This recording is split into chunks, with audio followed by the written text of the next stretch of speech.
Hi, folks. Before we get started today, I just wanted to give you a heads up for those of you that might be affected by this information. The musical that we are talking about today does, in fact, have to do with suicide. That is a major plot point of the show. So please just be aware of what you're heading into if that's something that's going to affect you.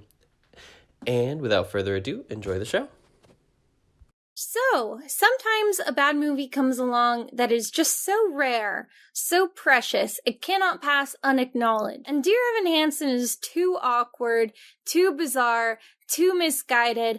There's just so much to unpack. The director has gone on record stating that the film's main goal was to capture and immortalize Platt's performance. This movie was made in order to get the mental image of a 27-year-old man poorly masquerading as a teenager into all of our brains for the rest of time. In order to really sell us on Ben Platt's godlike performance, they cut the opening number with Heidi and Cynthia, and then they cut Good For You, the song where Heidi and Evan's friends actually call him out on his bullshit. Because God forbid we call out the godlike performer that is Ben Platt. I'm sorry, you're right. If you're going to cut out the most important musical number plot-wise, the one that acknowledges that Evan Hansen is a bad person, then you're basically absolving him of his heinous actions. But what do you expect from a Ben Platt vanity project? A film that only exists because this performance is too good to be stuck in the filthy musical version. It needs a big budget Hollywood release. The world needs to see how beautiful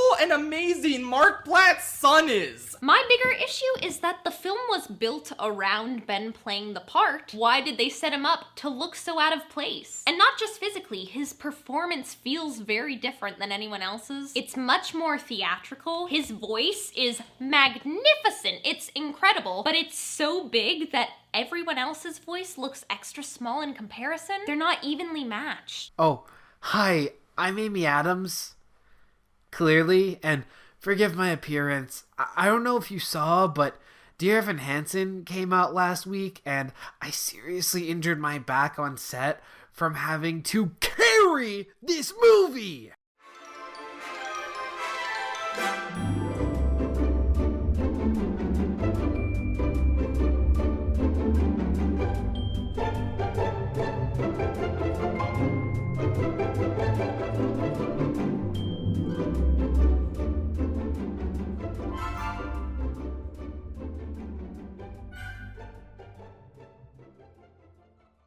I wish I could sing a song. I wish From it was Evan just Hansen. the sound of a guitar. Yeah. Because that's every song. Ding, ding, ding. I was walking down one day and I couldn't stop. The fun think. bit would be like, come up with a song on the spot that sounds like Dear Evan Hansen. So just be like, I'm going to have a conversation with you. And now I'm going to start singing it out loud. I was really kind of feeling bad.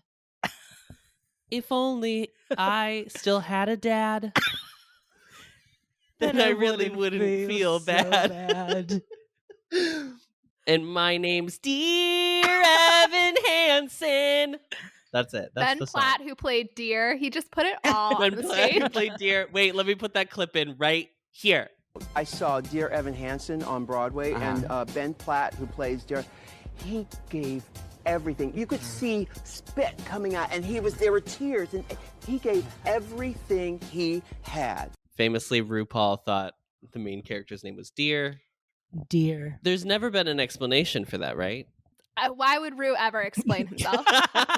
Rue has never had Rue to has some explain other herself. things to explain before we're worried about Dear Evan Hansen. Welcome back to It's January. Happy 2022.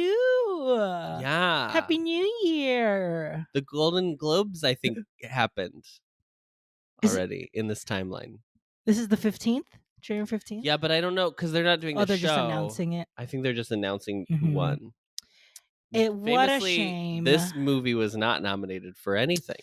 Yeah, In the Heights, Oh. West Side, and Tick Tick Boom all got nominations. Mhm. I mean, I would argue that makes sense that this was not nominated for anything, but it's also very tragic because it's very clear that they were wishing that when they made it, they were intending to win awards. Yes. Yeah, they Oh, were like, fully. this is Best Picture.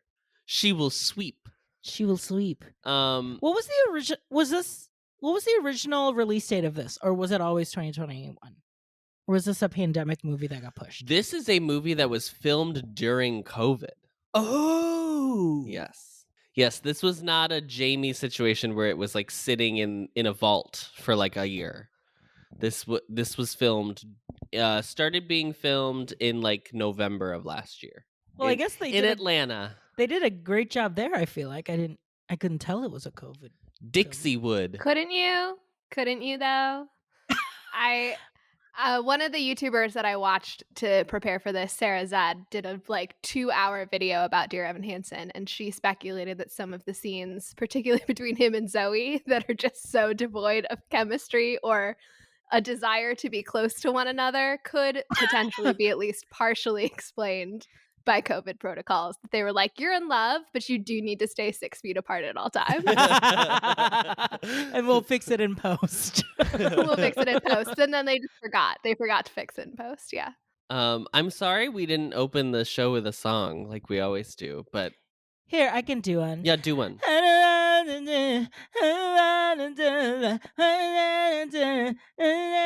I'm tapping on the glass, waving through a window. You know, the opening song of this movie. Can anybody see? Is anybody waving? Back at me. RJ. Oh no, it is your not turn. me. You have the arduous task, without using notes, of even who what the character names are. Well, we know Dear. You know, Dear. Absolutely, we know Dear. Dear E. Hansen. So you're going to have to summarize the movie Dear Evan Hansen, the 2021 seminal classic, in 1 minute, starting now. Dear Hansen, Hansen, Dear, is a senior in high school who is allegedly just going through a rough time. Is just really awkward. And he, in an assignment to his therapist, to write affirmations and letters to himself, is accidentally, in a true farce situation, accidentally, mistook to be like a letter.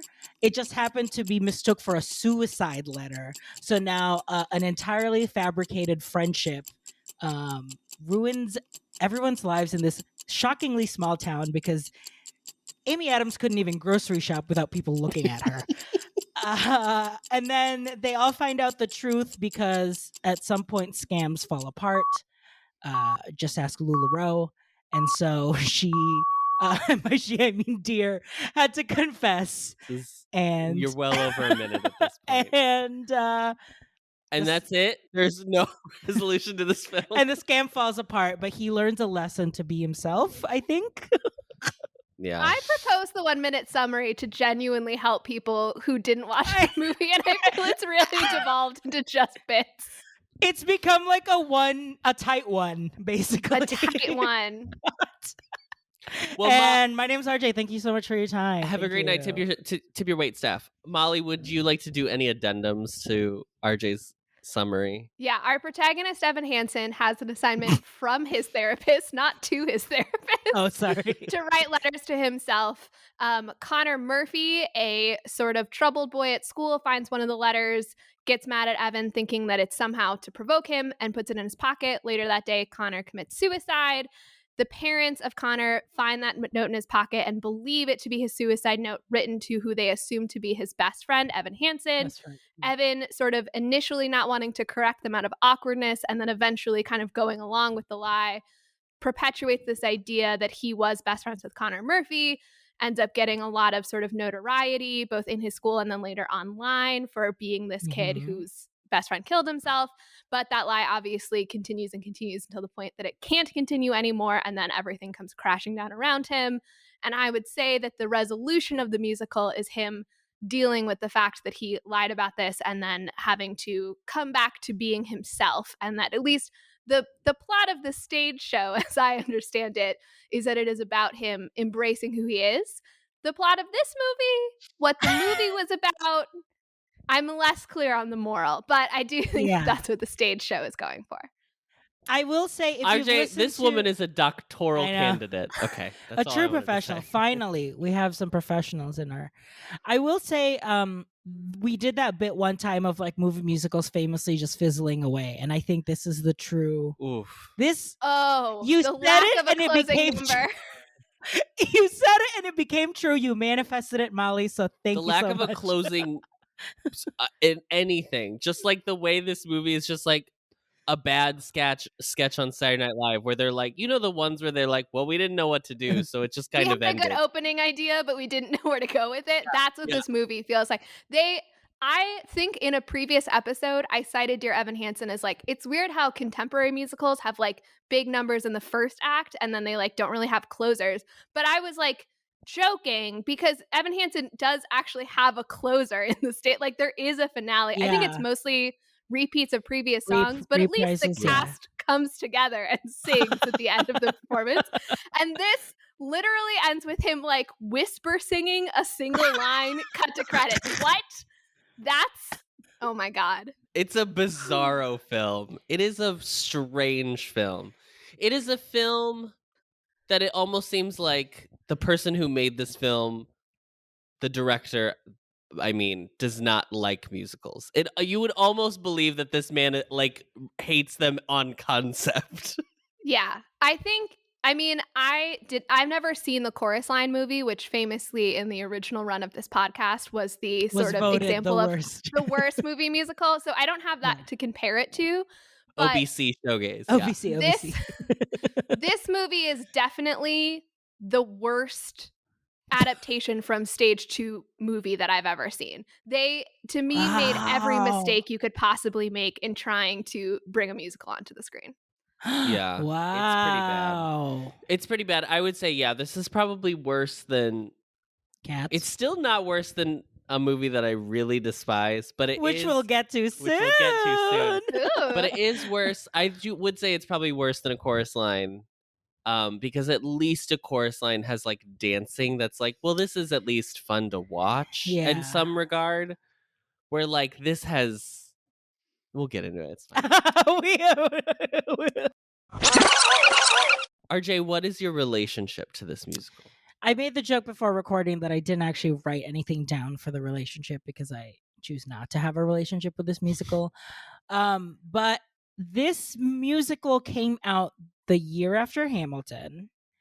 It was like we went on a trip that year to like try to see shows that we know will get nominated because we went during like a week, 2 weeks before the nominations came out for the Tonys that year.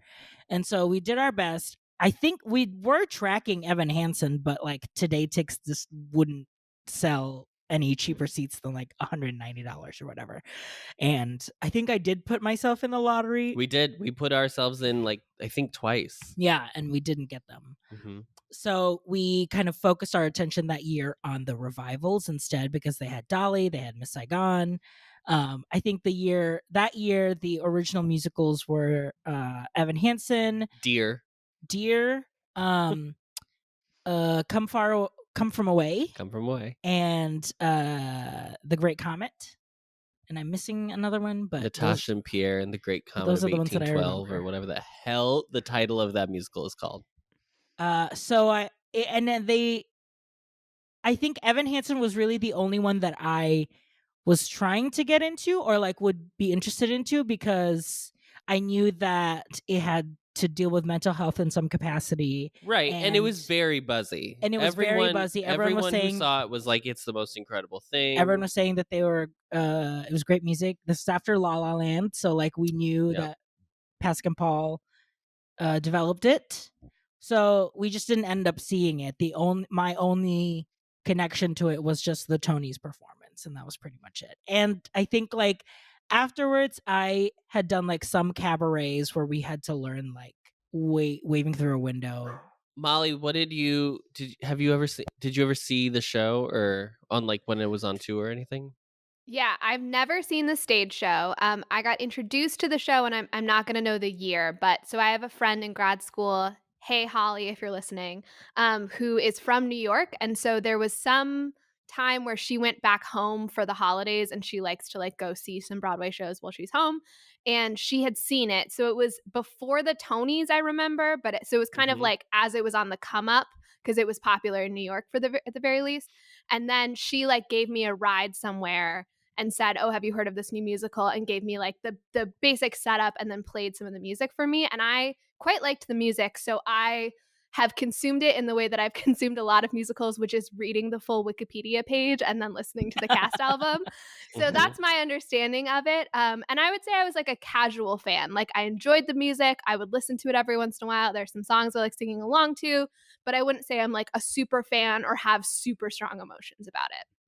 Yeah, I'm similar in that 2016 was the big Hamilton year. It swept the Tonys that year. And I was not on the Hamil train yet. It took me like 3 years to like get into Hamilton.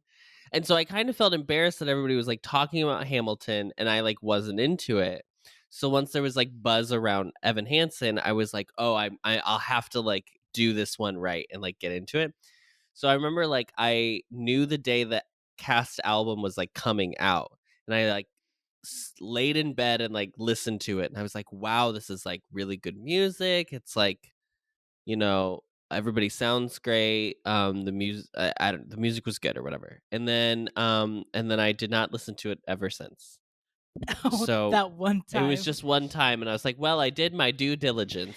Yeah, I mean, I feel like that's the thing of like not being able to experience Broadway musicals because you can't go to, we aren't able to like go to Broadway really at any time that there's a new show. I Yeah. like in high school, that's how I discovered musicals too. And like, it wasn't until I saw that show later on that I was like, oh, now I'm fully connecting to like what this is. Cause I remember listening to a lot of musicals back then and like, but just like in a solo experience of just listening to the music. I don't know. You don't get the full experience. You may not get hooked right away, Yeah. Well, I will try to represent as the show fan. I guess I'm the closest thing to Yeah, that you are. in the You're pod us today. You're us when we talked about Jamie. Yeah. Yes. I will also say, because I know I'm going to clown on this man a lot, that I'm also a casual fan of Ben Platt, and that I don't think that he is famous due to nepotism, but he is also very talented, and I am Yes. happy that he is part of the culture. I think he's got a lot of things. I hope he continues to do things in his career and be successful. I like his music he's released. Absolutely. This was a terrible decision, this movie, but everything else you've done, Ben Platt, I like it. I'm on board. I'm on board for Ben. Ben's I great. think the best part about the movie, his interaction with the movie, is how he tried to defend himself after the movie came out. And I'm sure we'll get to that later talk about on. that. I've said it.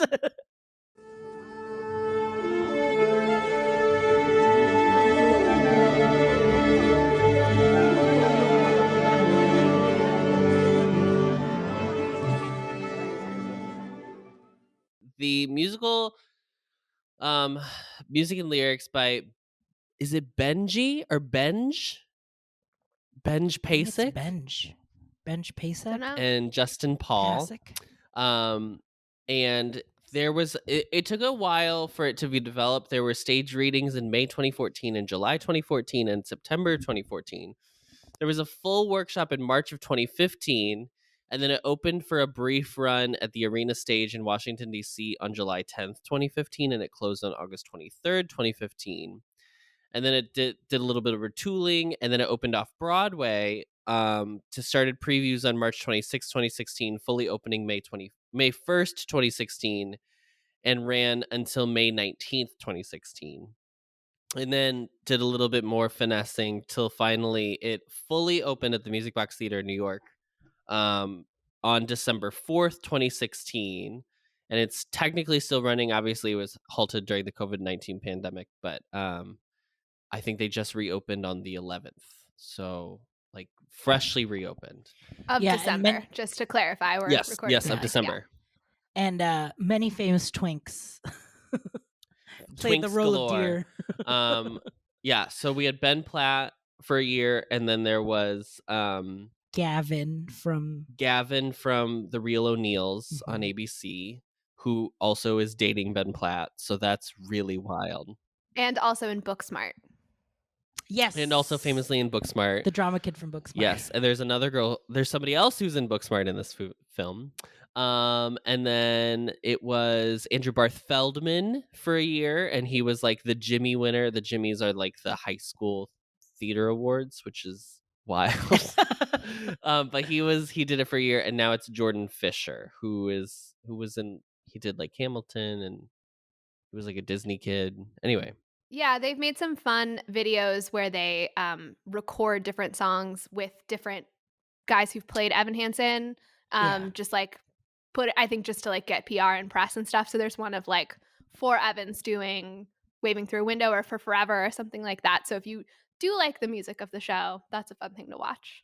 Yeah. If you're into that, highly recommend the different Billy Elliot singing Electricity together. That's like classic. That's really good. Okay, so apart from that, it has its origins in an event, quote unquote, an event that happened at Benj Pasic's high school. But I don't know what that means. And then it says like that they basically just elaborated to Ben Platt built a character that like kind of makes the event about himself. And then this I thought was really interesting. Barbara McKay, when she reviewed the arena stage production, so the Washington D.C. version, not the final iteration, but she in her review for Theater Mania, she wrote, Levinson, Pasek, and Paul set themselves too high on traditional bars in Evan Hansen, exploring a community's grief and examining a lonely protagonist who desperately wants to connect with that community. Ben Platt is outstanding as Evan, since the success of the musical depends entirely on whether Evan's solitary nature appears funny or weird. Evan's ability to laugh at himself and make the audience laugh is crucial. Platt is charming as he eternally twists his shirt tails and hangs his head. Although the themes of grief and loneliness are serious, the musical is anything but somber. It addresses challenging facts of life. But from start to finish, when Evan leaves his room and finds an authentic life outside of it, Dear Evan Hansen contains far more joy than sadness. Before we even get into this, I just want to know, does this sound like the movie that we watched? Absolutely not. Could not be further from the truth. Okay. Because I read it and I was like, I've never seen the stage production, but I was like, wow, the fact that like they took something that sounds like, at the very least, to be generous, it's probably just a dramedy, but like talk about sucking all the air out of a film. Like, yeah, this is so okay. It's very depressing. This little musical here won a lot of awards, and I'm going to list the major ones. It won the Tony Award for Best Musical. It won the Tony Award for Best Book of a Musical. It won the Tony Award for Best Original Score. It won the Grammy Award for Best Musical Theater Album. It won the Drama Desk Award for Outstanding Lyrics. It won the Obie Award for Musical Theater. It won the Drama League Award for Outstanding Production of a Broadway or Off-Broadway Production. It won the Olivier Award for Best New Musical. It won the Olivier Award for Best Original Score or New Orchestrations. So this is like a piece of theater culture. Like when this is like at its height, this is I love Adam that you said I'm gonna list the major ones and then you just listed everything that's in the Google Doc. Those are the major ones. There's even more. Like if I went to the actual like Wikipedia page, there's like way more in it. Yeah, we didn't announce Teen Beat Best New Broadway Musical. It's important. Tiger Beat Heartthrob Ben Platt. Yeah. No crush on Ben Platt in this one, Molly? Nah. Jamie knew? Okay. I mean, obviously not in this movie because he's an abomination of a person in this movie. Ben Platt is like, he's like handsome or whatever, but he's not like doing anything extra for me, other than just being a general handsome man.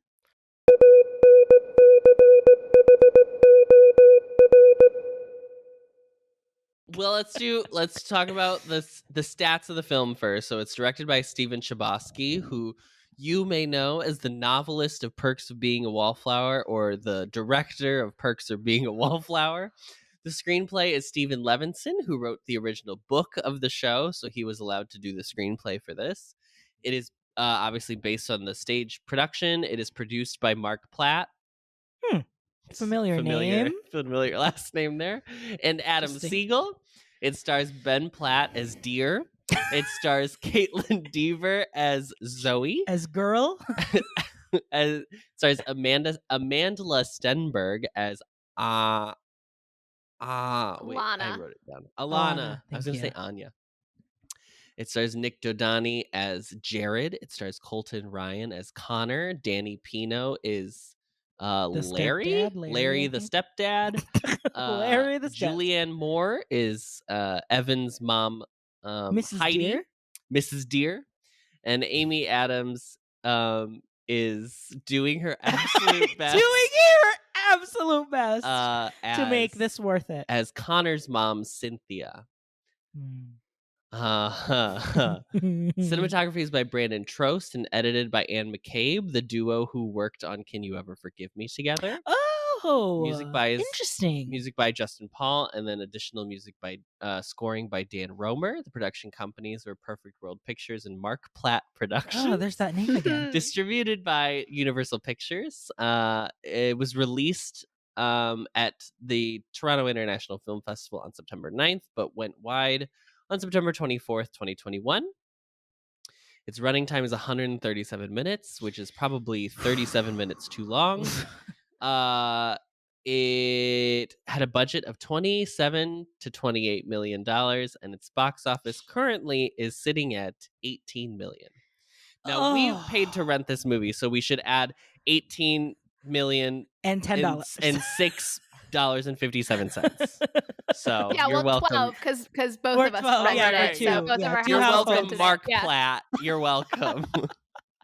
And because award season hasn't technically happened yet, the only thing it has officially been nominated for is the Grammy Award for Best Soundtrack to Album. Or Soundtrack to a Visual Media. And then no Golden Globes, which is probably its best bet. Yeah, that was truly that was since they have a musical category. Yeah.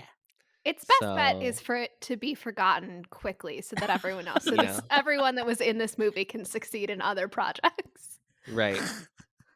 Well, I guess we should finally get into it.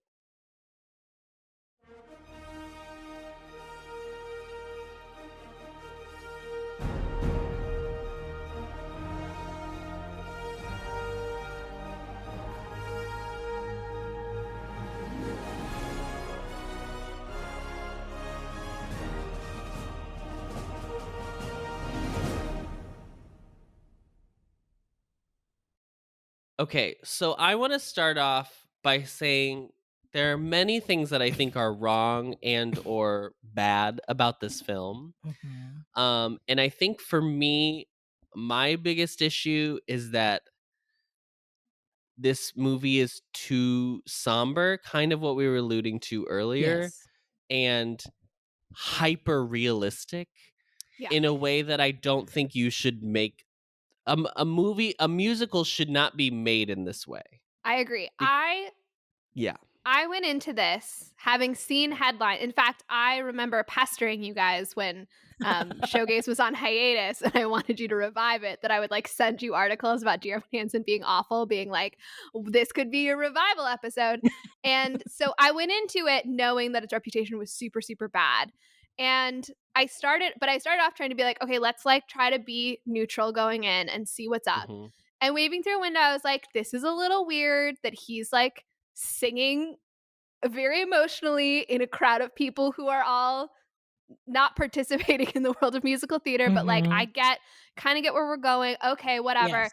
And then we get to the song For Forever, which is this song where Evan has gone to the Murphy's house. So their son has committed suicide. They believe that he's their son's best friend. And the song's purpose is that Evan is like spinning his first big lie. So he's telling this story about how they had this wonderful day together and they were best friends. And he is singing just his little dear heart out, and the rest of the family is sitting stone-faced at a kitchen table, just as if they're having a normal conversation with him while he's in a Broadway musical. And even I tried to be like, okay, so like, I don't want to do the critique of like people don't sing in real life. Obviously, I don't feel that way, or else I wouldn't like musicals. As if you're a musical theater fan, you probably have heard before that the reason that there are songs in it is that songs are supposed to represent moments where you have too many emotions to just speak, and you have to now sing instead, right? You're so I was like, okay, to a point where you literally have no more spoken words to your use, So and you I have to have to go into only like music can lyrical express poetry, it, right? basically. Right. Yeah. So I was like, okay, so I get that like in this scene, he's not singing to them, right? Like in their world, they're having a conversation. But if you look at the lyrics of what he's saying, that also couldn't be a conversation. Do you know what I mean? Like it's so outside of the realm of how to put a world to, like, I couldn't square that circle and say like, oh, they're just hearing his words somehow, because that's even so fantastical that like that doesn't make sense. But everyone else in the scene has to act like they are in a drama, and this kid is giving them this like monologue that's really impacting them and making them reflect on their dead son. Like it's so bizarre. And there was this shot where it like went back to Connor's dad when Ben Platt was like, he was just like way up here, and the dad's like, in response to what he's just said. And that was the moment that I broke. And I was like, nope, this is what you can't do though. This absolutely not. Yeah, there were so many moments where that probably is it. Like I couldn't think if was it because like what he's saying, it's not doing that thing where it's like it's so heightened. But I do believe that's what it is. Like Ben Platt is performing like he is on stage this entire movie, and everyone else is in a movie. Like everyone is performing a Sundance movie. And Ben Platt is still on Times Square. He's in the Music Box Theater performing for the back row of the theater. Which I can't. It's hard to blame who. I feel like the director is probably the easiest one to say that, because it's like you're ultimately in charge of setting the voice and tone of the movie. Yeah. And there are. If you have one job as a director, it is to make sure it all cohesively works. Right. And like I think he didn't make that call, and so everyone came in with like clashing energies. What's so frustrating about this movie too is that there are glimmers, there are moments where you see a better film possibly happening. So I think there are performances in this that are like very exceptional. I think Amanda Stenberg or Caitlin Dever playing the like friends, I think they are probably the MVPs of this piece, because like they're so lived in their characters that like when they broke into song, it still felt accessible. They still felt like they were like playing also, everything truly. This is like their bread and butter. Like Amanda Stenberg did The Hate You Give, and Caitlin did Booksmart and The Unforgivable, I think was that one. The like Unforgiven, something like that. Unforgiven, something like that. Yeah, but it's like living in like high school, college, like that kind of like, you know, like turmoil, and these are characters that they know so well. And they did a really good job. I also found Amy Adams' performance devastating. Like I was really affected by her way of her character's whole deal of being in denial and just like not being able to acknowledge anything negative. And I found that really effective, and I was really sad for her that she was in this movie. And that's why I said to Adam, even though I've railed against this movie already, even though it's bad, I don't know that it's the worst movie musical ever, because I think it's actually a pretty decent movie. With extremely awkward musical elements included. But if somehow you could take out the songs, it would be a pretty good movie. If they adapted the book, that's what's crazy is that this movie works better as just a movie rather than a movie musical. Right. And now, it's so no, I just mean I don't usually say, I'm not a person to advocate for like taking None songs of us out of would be. movie Yeah. musical. It's just, yeah, but it feels like anytime a musical number started happening, there was this choice that the director made, and I don't know why, but they would like be talking, and then usually in a musical, what happens is you have a little bit of like a lead up in dialogue, and the score starts coming in. Yep. And then you like take a moment, And then and you you take a decide. breath, and then you start singing.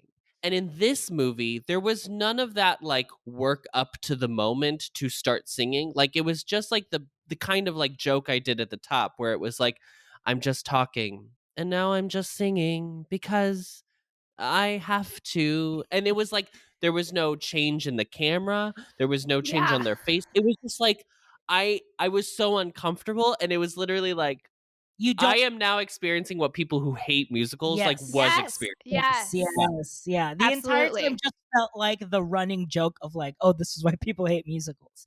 There was no like discovery. There was no like stakes to get into the song. It didn't feel like it was important. And like you would hear it, and then like obviously when a song would get into like the climax part of it, then you'd be like, okay, now I'm feeling the stakes. But it's like there's no kind of like translation that's happening, that now it's in a different And form.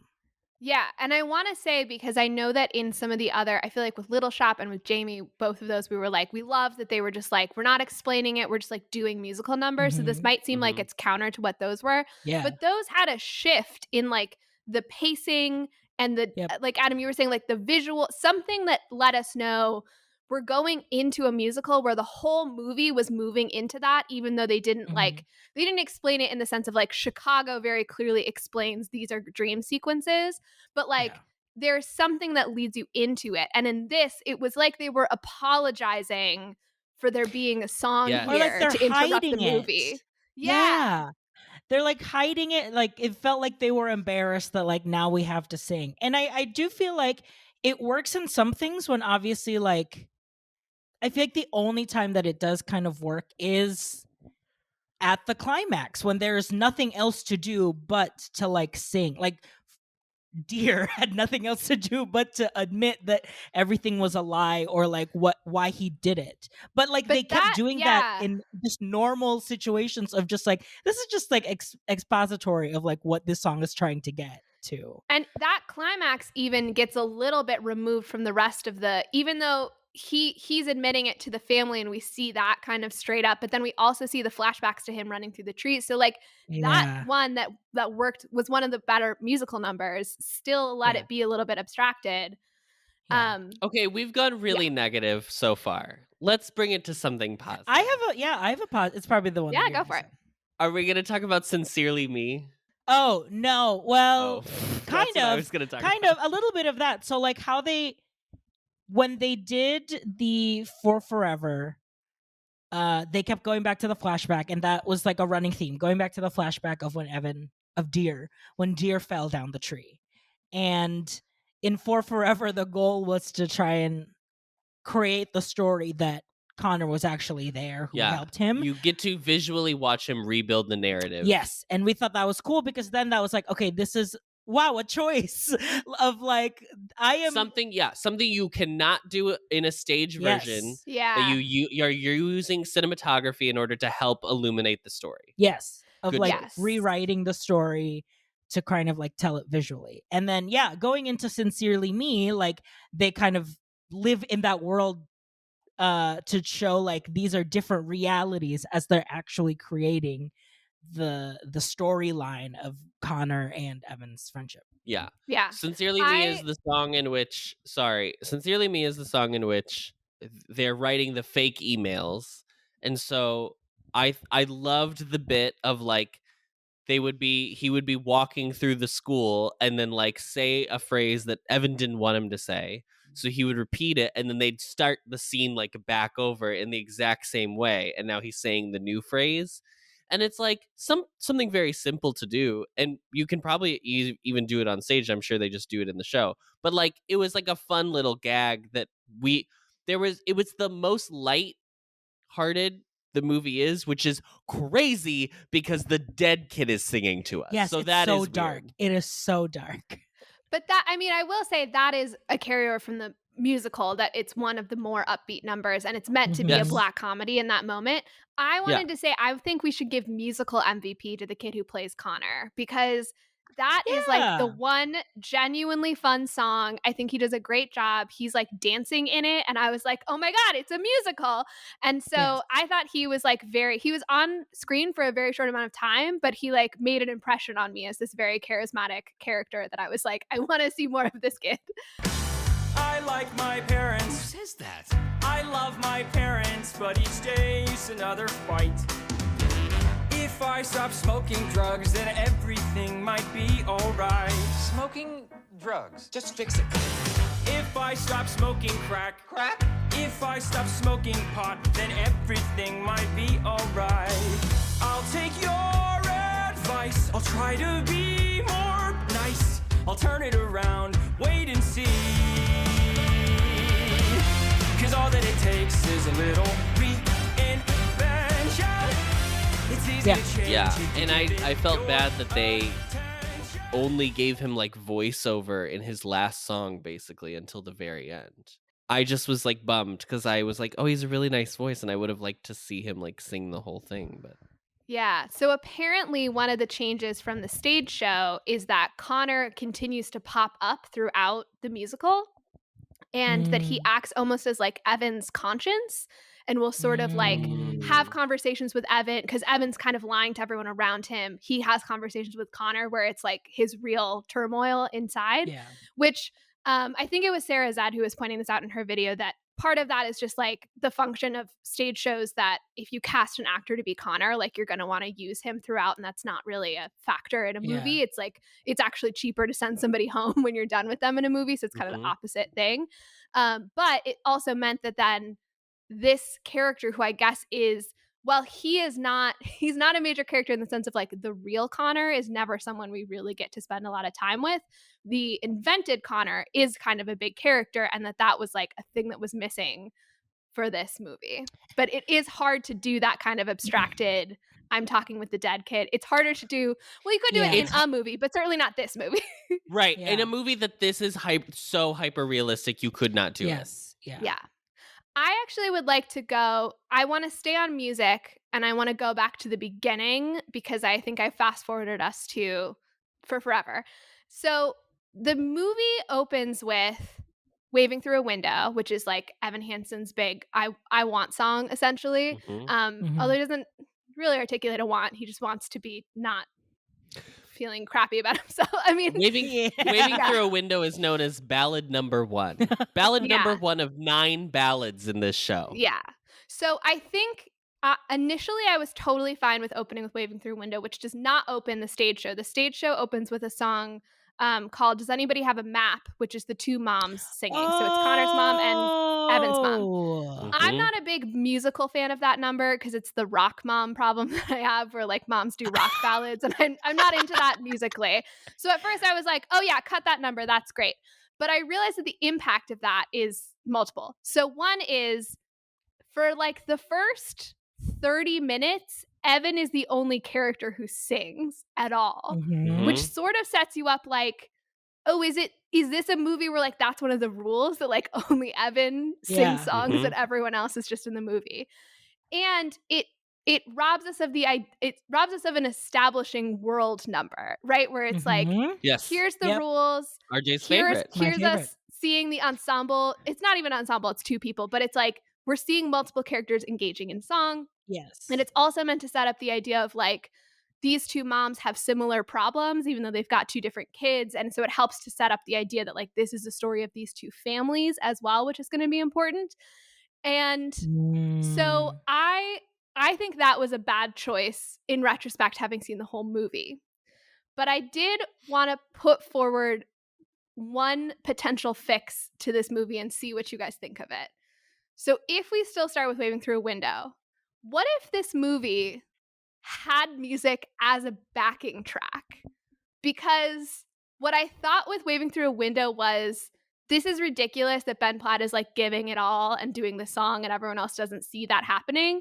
but it does sort of make it makes the effect of like walking into school and listening to music on your headphones, where you're like having an internal big emotional moment because you're listening to something that's really emotional, but like no one else is privy to that. And I was like, what if this movie was like, we just had sequences where people were pantomiming while we heard the actors singing only auditorily, but they weren't singing in the scene. Could that work somehow? I mean, in a way where I feel like they went with this movie tone first. So that could just be another like layer of like, this is the tone of this movie. I think the reason why you're trying to fix it is because like there is that the difference in energies, because we only see Ben Platt sing for the most part of this movie. It's like, yeah, it feels like displaced. I don't know. It maybe at this point I'll take any solution. You know? There is something I really like. This is not a hot take to say that the song Waving Through a Window and Ben Platt singing that song is good. It is a good song. He performs it excellently. Yeah. And it's one of the highlights of the show. And I'll play a little bit of the Tony Awards performance here, because I do think it's like a really good piece of stage production that he does here. On the outside, always looking in, will I ever be more than I've always been? 'Cause I'm tapping on the glass, waiting through the window. I try to speak, but nobody can hear, so I wait around for an answer to appear while I'm watching people pass, waiting through a window. Can anybody see? Is anybody waving back at me? Is anybody waving? Waving! Whoa.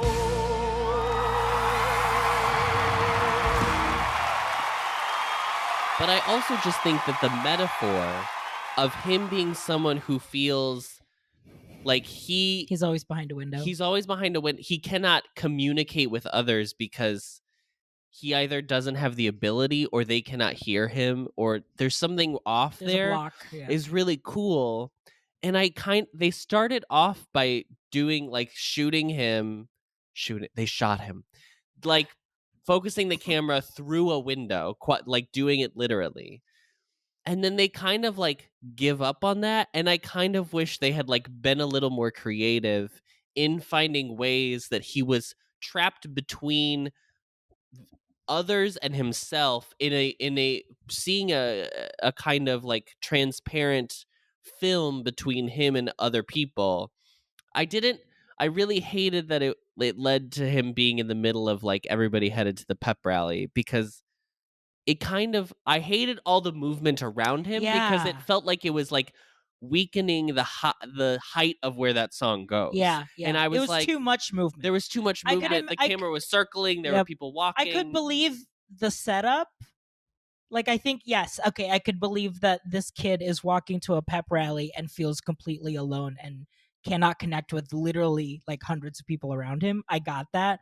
But I felt like it was trying too hard to be like, look at how crazy it feels, or like, look how bad it feels, because we're moving, everyone's moving around, there's cheerleaders. If there's a way that like, I obviously don't know how you do this, but like if there's a way that they still had to get him to that pep rally by that point, and they wanted it to be about a song where he travels through the school or whatever. Yeah. If there was a way that everyone else could be in class and he could be walking down the hallway alone and looking into rooms and seeing all the students like in their homerooms, and he's separate. Something about like visually shows physically that being separated from them, I think would have been like really impactful. And I kind of felt like maybe 6 feet apart from another person, you know? They could have leaned in. I wanted to like shake him when he was in the middle of all the people like screaming about how he can't be heard, and be like, well, just start talking to someone. Like, you're surrounded by people right now. He's a very frustrating character. Yeah. I mean, the visual abstraction, also, if they had just gone with making the musical numbers non-literal, and then you could have like an actual force field around it. Like there's so many options. Yes. There's so many that. things. Yeah. But it's that choice of like trying to make it hyper realistic that I feel like puts them in a crutch, because like there's got to be a level of fantastical something if we're already setting up the expectation that people have to sing to express themselves. Right. Yeah. I mean, I'm interested. I think this movie would have just been better if they had just not felt like it had to be a realistic film, obviously. Yeah. Yes. I think it would be better if they had just abstracted the musical numbers. But I think it's raised for me a question for a prompt musical of, could somebody do a movie? What if you wanted to do the most realistic movie musical? What would be the best way to do it? And I think it would be interesting for someone to play with. When is the music? It's all non-diegetic, but like, you know what I mean? Like, when are the performers actually performing the music versus we're just hearing it? I think could be an interesting thing. So Is if that anyone's like an a aspiring music musical movie? maker, yeah, like a musical like a movie. Star is Born type of situation, where I it's think like that the they music, have numbers in there, right? Yeah. but like the music is always, yeah. Like if they did like Rocket Man of him like singing the music as he's creating the music, but just remove. But there are scenes where he does musical numbers, like in a fantastical thing. I haven't seen Rocket Man, but I guess I just mean, what if we just scored a movie with musical theater numbers and like, Yeah, And like it's the people that what if are all in the the movie. needle drops in the movie are just the songs in the musical? Yeah. right. Which is kind of a little bit of what they do with half the soundtrack of Grease, the like original film. Half the songs that are like in the yeah. movie are like songs that they just cut from the musical and then just like They're made just them scored. score. Yeah. Right. Or I was thinking of like the musical number he has with Zoe. They start out singing to each other, and then we cut to like a montage of them dating each Montages other. of them dating. Yeah. So yeah. like, what if every musical number was like a montage set to just us hearing music? That could also be interesting. I think it maybe wouldn't work Yeah. for a whole film, but you could try more of that if you're so committed to this idea that this needs to be a hyper realistic teen drama. Or like, yeah, or like a series maybe, because I feel like they do that in. There's that one episode of High School Musical, the musical, the series, that they do that. Well, here's what I will say. I brought up Grease, and I think it's a good reference point to get into the conversation of people who are too old playing teenagers. Now, when we, in the original run of the show, in our OBC Showgays, we talked about Grease. We did mention that Stockard Channing played Rizzo, who's supposed to be 18, and she's, I think, 36. So we have discussed people not playing their age before. Mhm. But I would purport that in this movie, there are actually two actors that I have a problem with being outside of their age range. One is obviously Ben Platt. And I don't... Listen, we had Glee for like... How long was Glee on? 7 seasons? We had 6 seasons too many of Glee. But all of those were like, they were all adults playing like 16-year-olds. So that was fine, because you cast everybody who... The whole cast is like too old. Ben Platt, I think the problem is that for some reason, to make him look younger, They made him look older. they did no work to do that makeup wise, it seems, and they just were like, grow your hair out and then you'll look more awkward and younger. And he said he lost weight for this role as well. Ben Platt genuinely looks older in this movie than I've ever seen him look in anything. Anything. Yes. And I, He looks older in today. Yeah. He came onto screen and I was like, do I look like that? Because I'm 30 and he was only 28 when they made this. And I had to Yes. look up other pictures of Ben Platt to be like, that's not what a 28-year-old looks like. Well, what's right? also bizarre is like the first season of The Politician, which is his show on Netflix He was with like Ryan 25, Murphy. He was like 26, 25, but he yeah. plays a high school kid in Yeah. that show. And like there was a little bit of like, why is this first season of the show? Why are they playing the like? Why? Is But it this was like happening? a Ryan Murphy, so everyone was already kind of like right out of their. But yeah, it just felt. yeah. I don't know. I have no idea I don't. why. Yeah. It really honestly felt like they were like, oh, we're not even going to put makeup on you. Like, we're just gonna do this like But raw. there is, because it looks caked on his face. I thought for a minute that they had done CGI on his face and that somehow they messed it up so it looked older instead of younger. Because he doesn't even look like himself is the thing. Like, I know what Ben Platt looks like. He's been in other movies. And I just feel like he looked so bizarre that I actually thought it was maybe a computer effect for a minute. And I think the thing with The Politician is that I think I've only seen a few episodes of that, but like I think everyone on that show is clearly not a high schooler. And the thing is that with this, they cast not people who actually look like high schoolers, but they look like the Hollywood version of high schoolers that we've accepted of like 24. And Ben Platt just looks so, it's not even that he looks old, he looks bizarre. He looks non-human fully. Like he looks like the witch in Into the Woods. In Act 1. And everyone else is in a regular movie. He looks like a... You wish to have the curse reversed? I'll need a certain potion first. He looks like a clown with the clown, but like clown, and then took off the makeup, but kept the wig, but dyed it to match his roots. Like it's like humanized. It's just so bizarre. It's so bizarre, and it never gets. There was no point in this movie where I was like, oh yeah, I guess I buy it now. Like there's no point in it where I was like, I guess I can see it. You just every time. It's not every time he's on screen, but there's like one shot toward the end. Oh, it's like when Heidi, his mom, is over at the house and he comes in with They're Zoe. on the couch together. Yeah. And he's being like underlit by a lamp. It's and like the bags under his eyes are so big that I was like, girl, those are tote bags. This is the IKEA blue bag. Like, what is going on here? It's so crazy. He looks sick. He looks ill. Yeah. But the reason I brought this up, though, is because I also think that this is no disrespect to Julianne Moore. I think Julianne Moore is too old to be playing this character. This woman is 61 years old, and she genuinely, like, also looks really old for someone who, like, I don't know. I don't buy that this woman had a kid at like 42. Like I was like, I couldn't let it go anytime she was on realistically, I believe that Julianne Moore could be Ben Platt's mother, but I do not believe Julianne Moore playing this character, Heidi. I do not believe Julianne Moore plays Heidi, who has a 17-year-old child. Yeah, I guess I didn't even think about it because Ben Platt looked so bizarre that it didn't occur to me to think of him as having a human mother. So there were moments where I think it mostly showed when, unfortunately, because Heidi's only real personality trait is that she's a single mom who works too hard, who loves her kids and doesn't stop. And she is Reba McEntire. They make her look so ragged, and like obviously it's like trying to visually tell that like this is why Evan Hansen, this is why Dear loves like Cynthia's family so much, but it's like it ends up showing like Julianne Moore's like mismatch.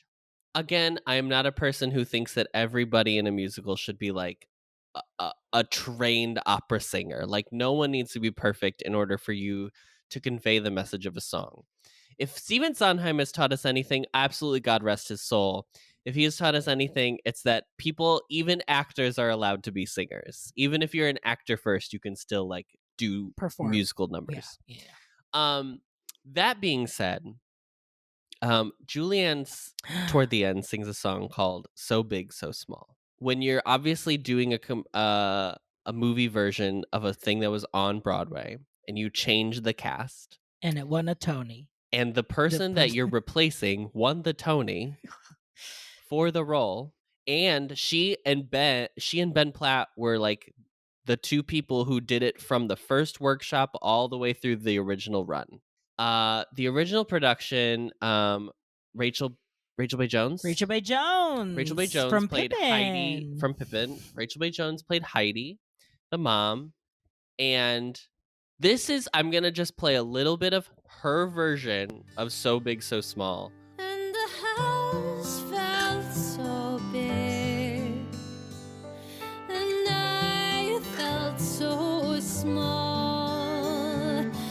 house felt so big, and I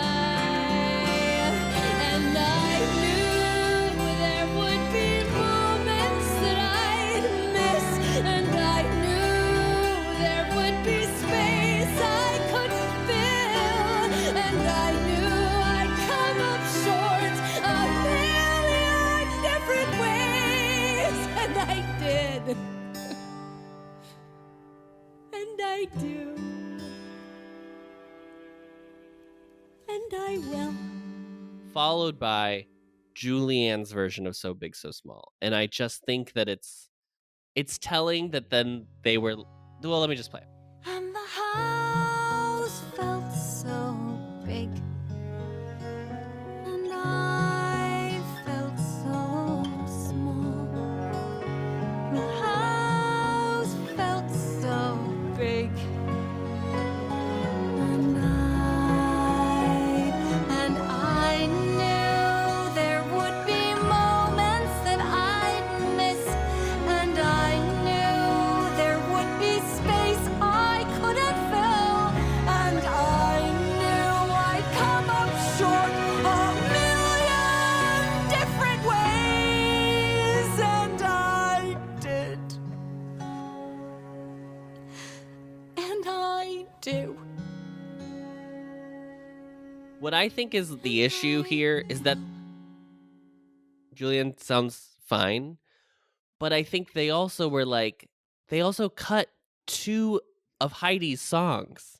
Heidi has 2 more songs in the show Yeah. Oh. that they just cut.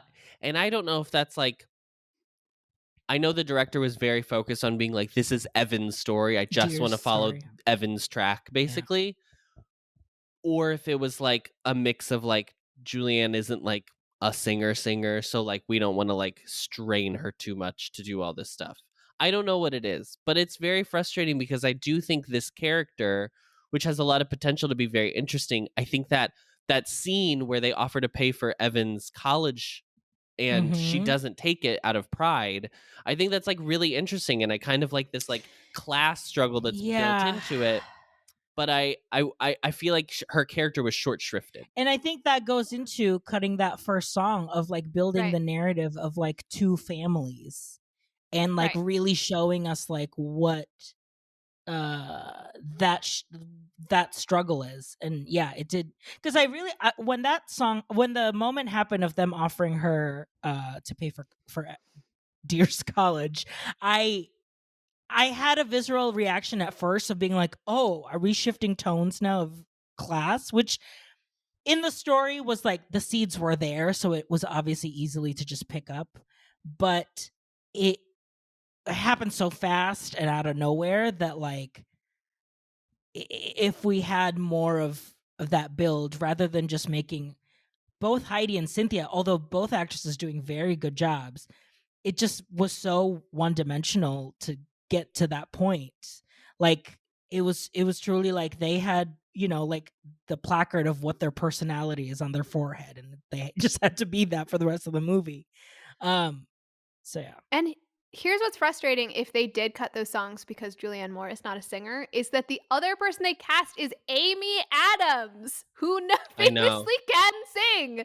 So, I mean, I don't want to move Amy Adams because I thought she was great in the role she had, but I was like, if that was your problem, switch roles, guys, because Connor's mom sings less than Evan's mom does, and not that Amy Adams has the kind of rock voice necessarily needed, but I bet that she could have done a better job. So it frustrates me if that's the reason why. Yeah, I mean, I hope it's not. I hope, and it feels that's probably more likely that like they just needed to trim down the movie so that they could focus on Evan for some reason. Yet the movie still feels so long.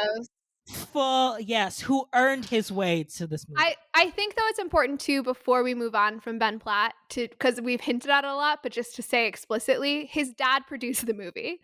So the reason that this 28-year-old man who looks bizarrely like he should not be in high school and who is performing for a Broadway show while everyone else is in a movie, I think the reason that they couldn't give him notes, maybe, I mean, I don't know, maybe he tried to pull it back and he just like he's lived in that character for so long that there was a limit to how much he could pull it. I would understand that, but like the actual the black heart at the center of this failure is the fact that it was a vanity project that Ben Platt's daddy paid for. And like, it's so sad to me because I think he's talented and he could do better things, but it's like, it's kind of reads like a genius who like, it's like Adam Sandler where like everyone keeps letting him do movies and he clearly doesn't want to anymore.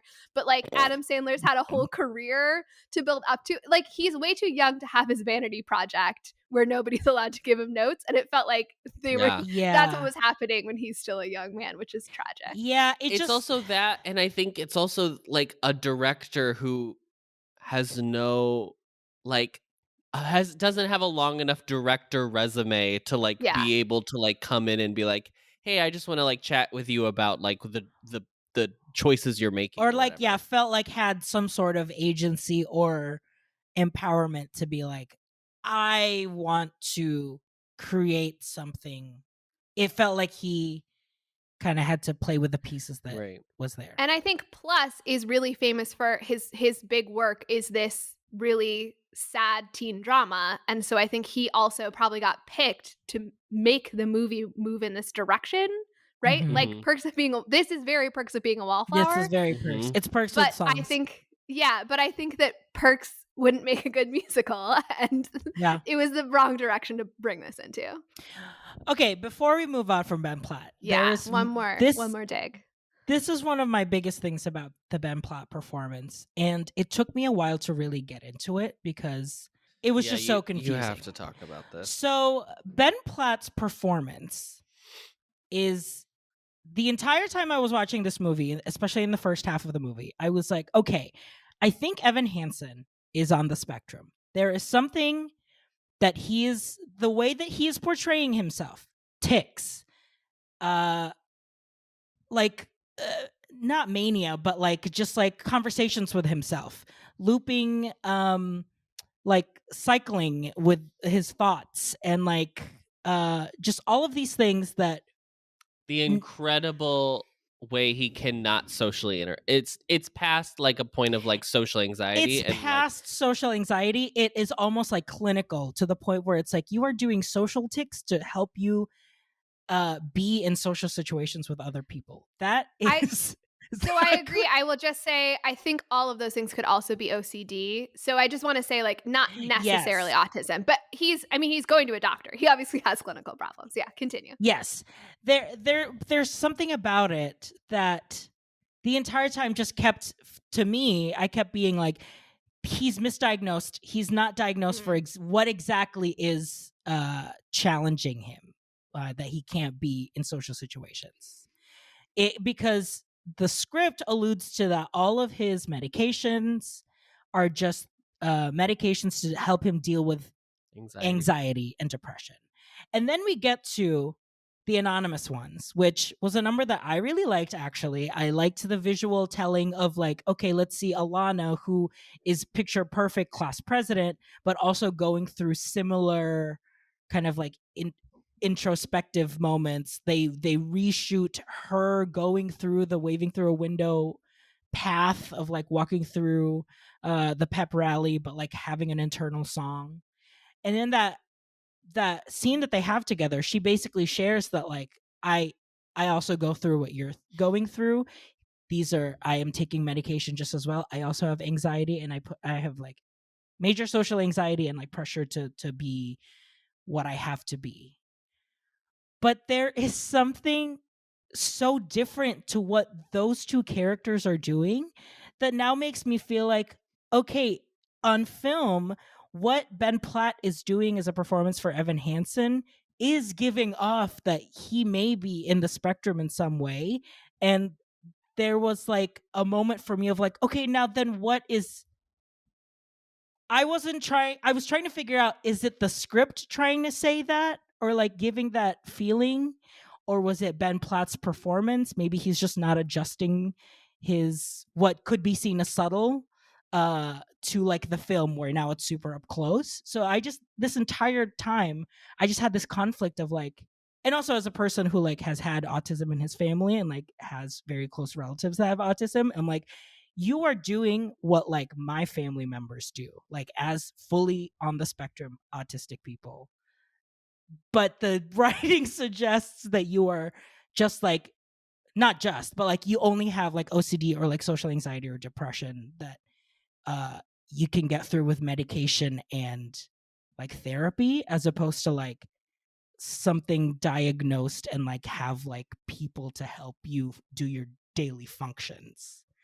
And it's also weird that like his mom is a nurse, and it's like the entire time I was like, are you not seeing what is going on with your son? Like, there is a scene that is the perfect example of this, and it was in either Jenny Nicholson or Sarah Zed's video. So the scene in which he first interacts with Zoe in the stage show, it's this like cute little bit where he's flustered, and she's like, "Your name's Evan," and he just says Evan, and then she's like, "What?" And he's like, "Oh, I'm sorry. I mean, I just sorry." Blah, blah, blah. And it's like this. I get it. Like we've all been awkward around a crush, right? Yeah, Little back yeah. and forth. I will now act this scene out for you. Will one of you ask me what my name is, please? This is the movie version. What's your name? Evan. I'm sorry. I said Evan, and it's so annoying when people just like repeat which I'm sorry. Scene. I mean, verbatim. So that is Verbatim. not. If somebody interacted that way with me, I would be like, oh, there's like something going on here. Like you wouldn't be like, oh, what a sweet shy kid that what was a like sweet, a little fumbly awkward kid. You would be like, there's a medical issue happening for a human being to respond that way to being asked what their name is. And what's bizarre is a lot of the performance, I can say, oh, he's doing Broadway level acting in a movie and that just looks awkward. But like he was in the show where that was a different kind of interaction. And so it was like Stephen Chbosky, I guess, told him, you can never have a moment of humor in any of your performance. And Ben Platt was like, but I must keep the level of tragedy still at a Broadway scale. And so it became this like bizarre way of interacting with other people. It literally, there was a moment where RJ looked at me and he was like, I'm watching Rain Man. That's genuinely at times what it feels like watching this performance. Yeah. Like it's so over the top.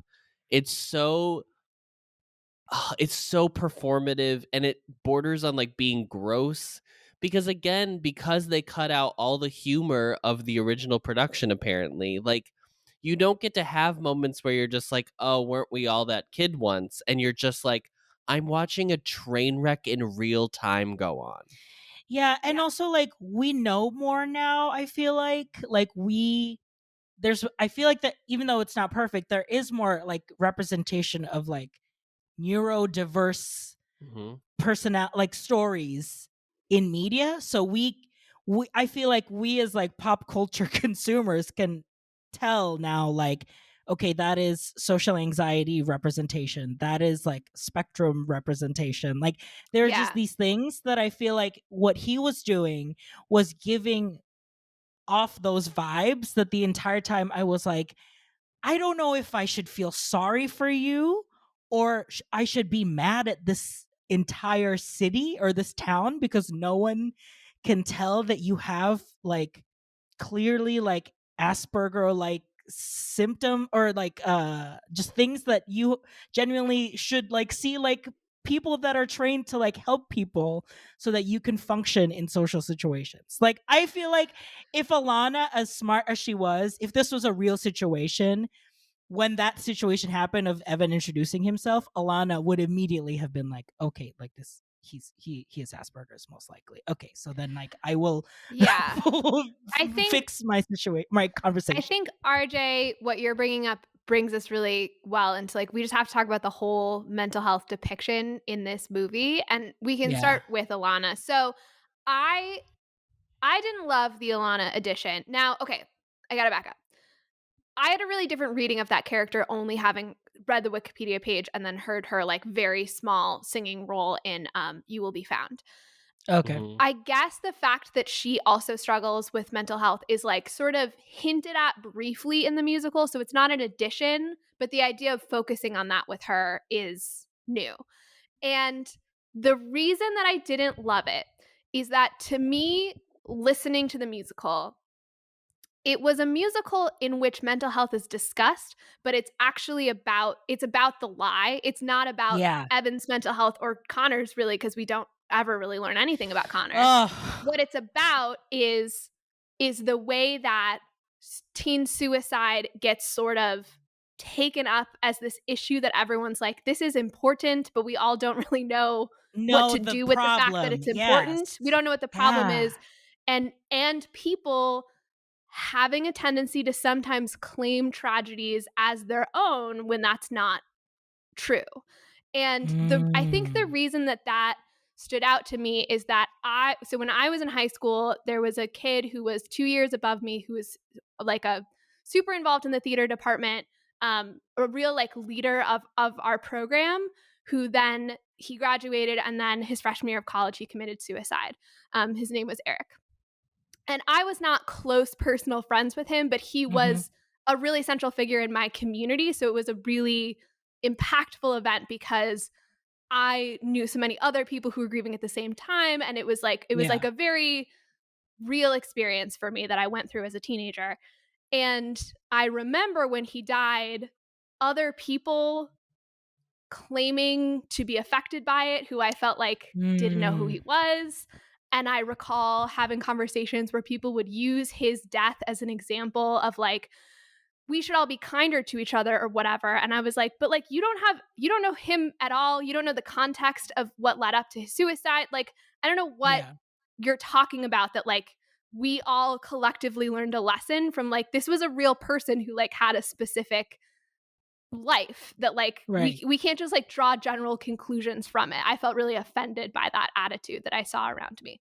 So to me, the song You Will Be Found, and my understanding of Alana in the musical is that she is this like misguided but well-intentioned busybody who gets herself involved in this and is like, we're going to make this inspirational thing and we're all going to learn something from it.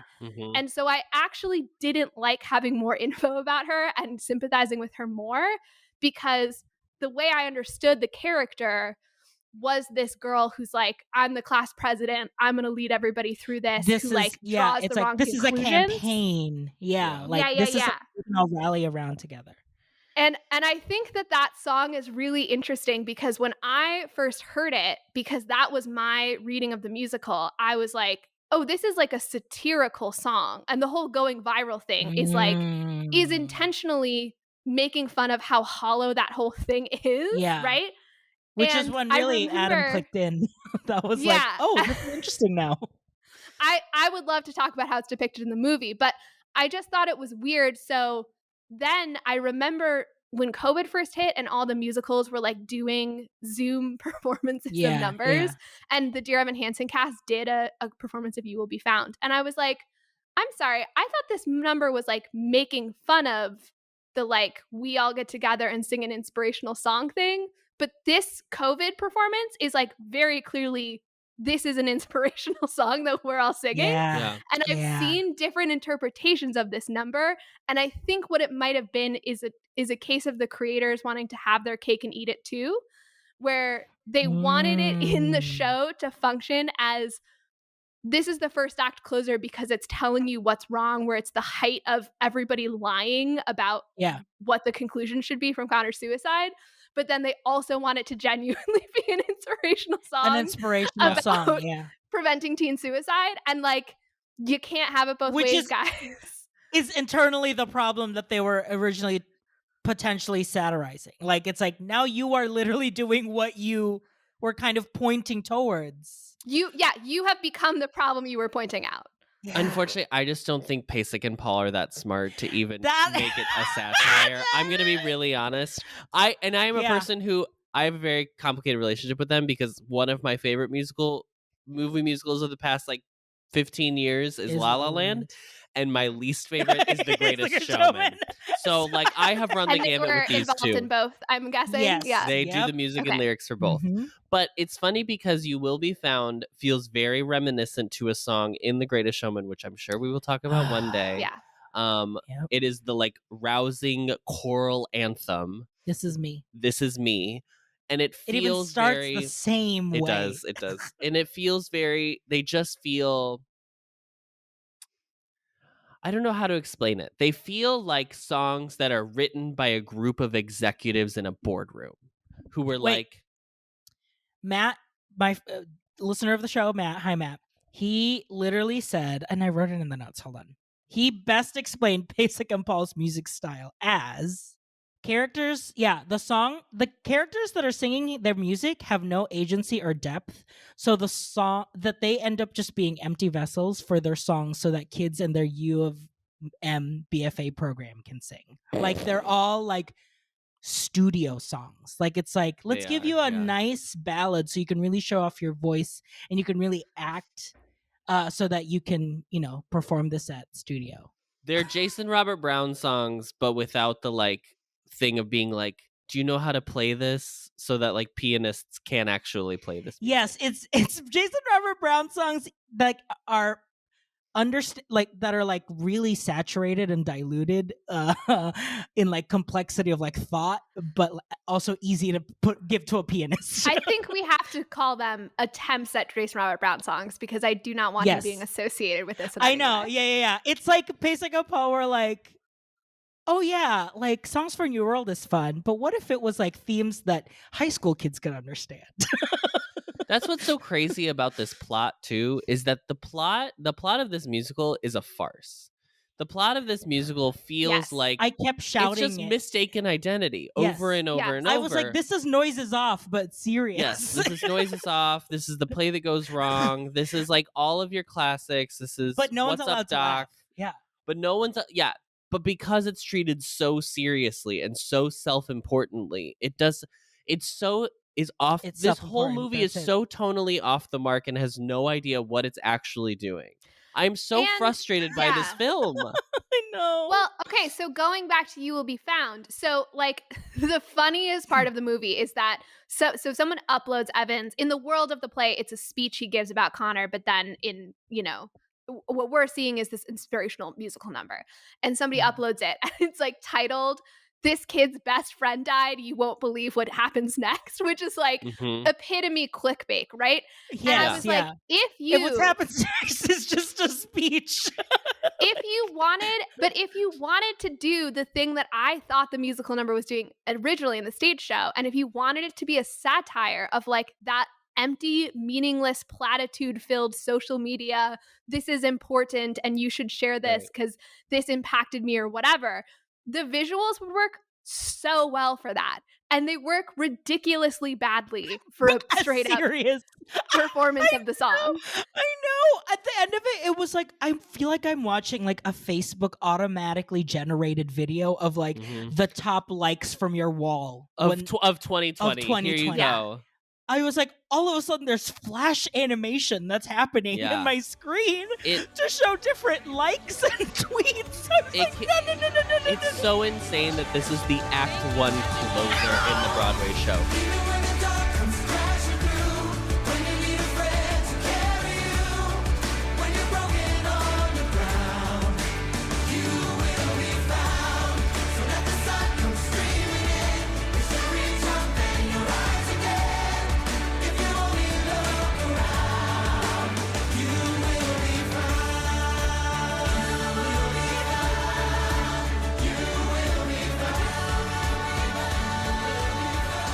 I will say, just like a quick break, I do appreciate that, like, sometimes when we get really hard on a movie, we really do try to be like, am I just being a bitch? Am I just being mean? And it's nice that we have this medium in Showgays where Molly can tell us that there are actual problems. So I feel really empowered that, like, thank God I understand storytelling in a way that I can actually tell, like, when something isn't working or not. I was like, oh my God. I will never rule out the possibility that we're all being bitches. We're all just bitches. That is something I am happy to be at any moment. But yeah, okay. Absolutely. But I think that, so my feeling is that they misunderstood the song, but I think maybe I actually misunderstood the song in a too generous of way. But let me give my textual evidence as to why the song is a satire. So yes, bibliographies. the event that we keep flashing back to visually in the movie that gets brought up throughout the show is Evan fell out of this tree. And we're visually reminded of it throughout the show because he wears this cast. And the cast is from having fallen out of the tree. It's like on the poster of the show. So like this is this thing we're supposed to be tracking as the cast. The event that it's leading back to is that he fell out of a tree, and then we find out later he actually intentionally jumped out of the tree in a suicide attempt, right? So we learn, oh, okay, he has also struggled with suicidal thoughts. And the thing that he says in the movie, and I'm guessing there are lines like this in the show, is like, I fell out of the tree and nobody came. I knew this also from the score. Maybe it was in the Wikipedia page or whatever. The song is called You Will Be Found. You Will Be Found. Evan was not found. That is like the most important part of backstory that we have of his character is that he wasn't found. And that he makes up the story about Connor being with him that day specifically, as you guys were talking about, so that he can insert Connor into the story and Connor can pick him back up after that happens. And so it's Connor so important to me. My understanding of the character is so much that he is lying because he loves the attention and suddenly he doesn't have that gap of not being able to interact with people, but also because it's allowed him to have a lie in which he was found. But that's not true. And you know who else wasn't found? Connor. Connor's suicide attempt was successful, right? And so I feel like to me, it is the epitome of the kind of thing where it says, you're gonna get fixed before it gets bad, but that's not reality. It gets better. People don't always get fixed before it gets bad, and we know that because Connor died. So and it's also, if you look at the research on suicide prevention and the effect of when somebody does commit suicide, it can create this ripple effect of other suicides, is that sort of valorizing the person who committed suicide is like one of the number one ways to cause that effect to happen. And a musical that does a really good job of satirizing that is Heathers, which is even more leaning into the Black comedy element of it, but very clearly is about that idea of people being obsessed with somebody's suicide and then that triggering other suicide attempts. And so that, to me, I've seen a critique that this musical wants to be deep and about mental health, but it doesn't actually have anything to say about mental health. It just is a movie in which there are people who have mental health issues. I mean, correct. The reason I thought it was a good critique was that I thought it was satirizing the way that people co-opt those stories and with good intentions make the wrong choices in order to help people. But if it's not doing that, then it absolutely doesn't have anything to say. So I said this to RJ last night where I was like, I think it was like near the end, but I was like, I think what it's actually about, what the theme of what the plot is what they're trying to say is that all of these people are trying to imbue this tragedy with meaning that does not exist. Yes. Unfortunately, he just killed himself, and none of them caught the signs enough to help him stop it.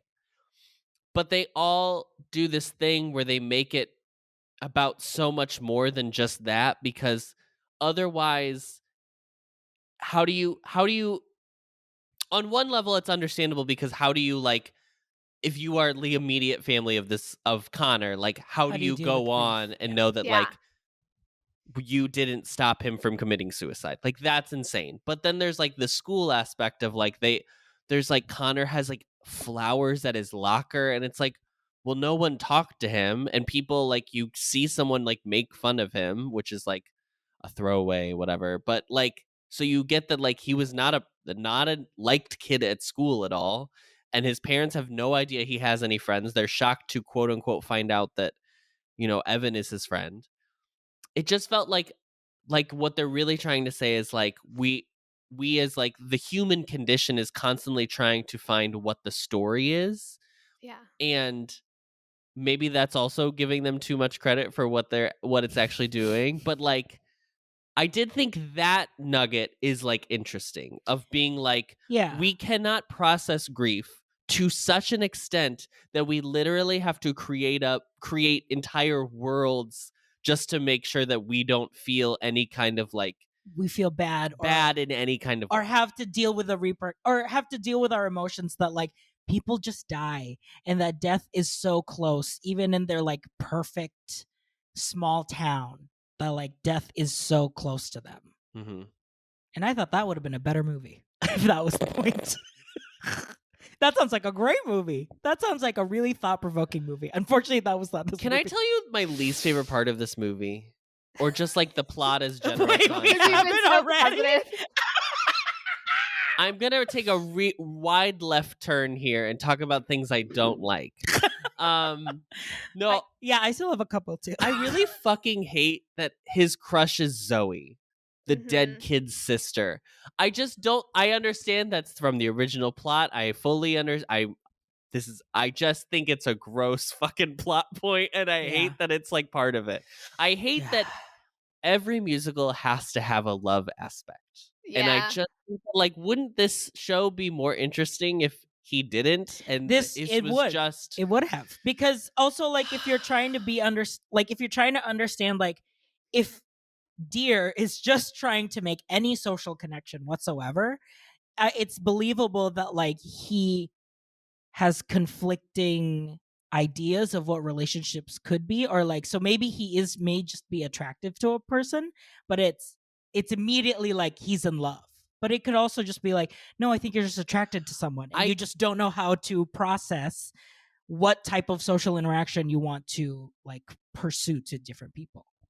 And like the fact that they like, we obviously don't know what kind of like physical intimacy they have together. That is not alluded to in this film, other than I think they kiss, but that's pretty much it. But, or do they kiss? Yeah. He kisses her hand. No, they kiss, but then they allude that they go on dates and stuff. And I think they kissed in one of those, I think like in the carousel or whatever. I don't care. Yeah.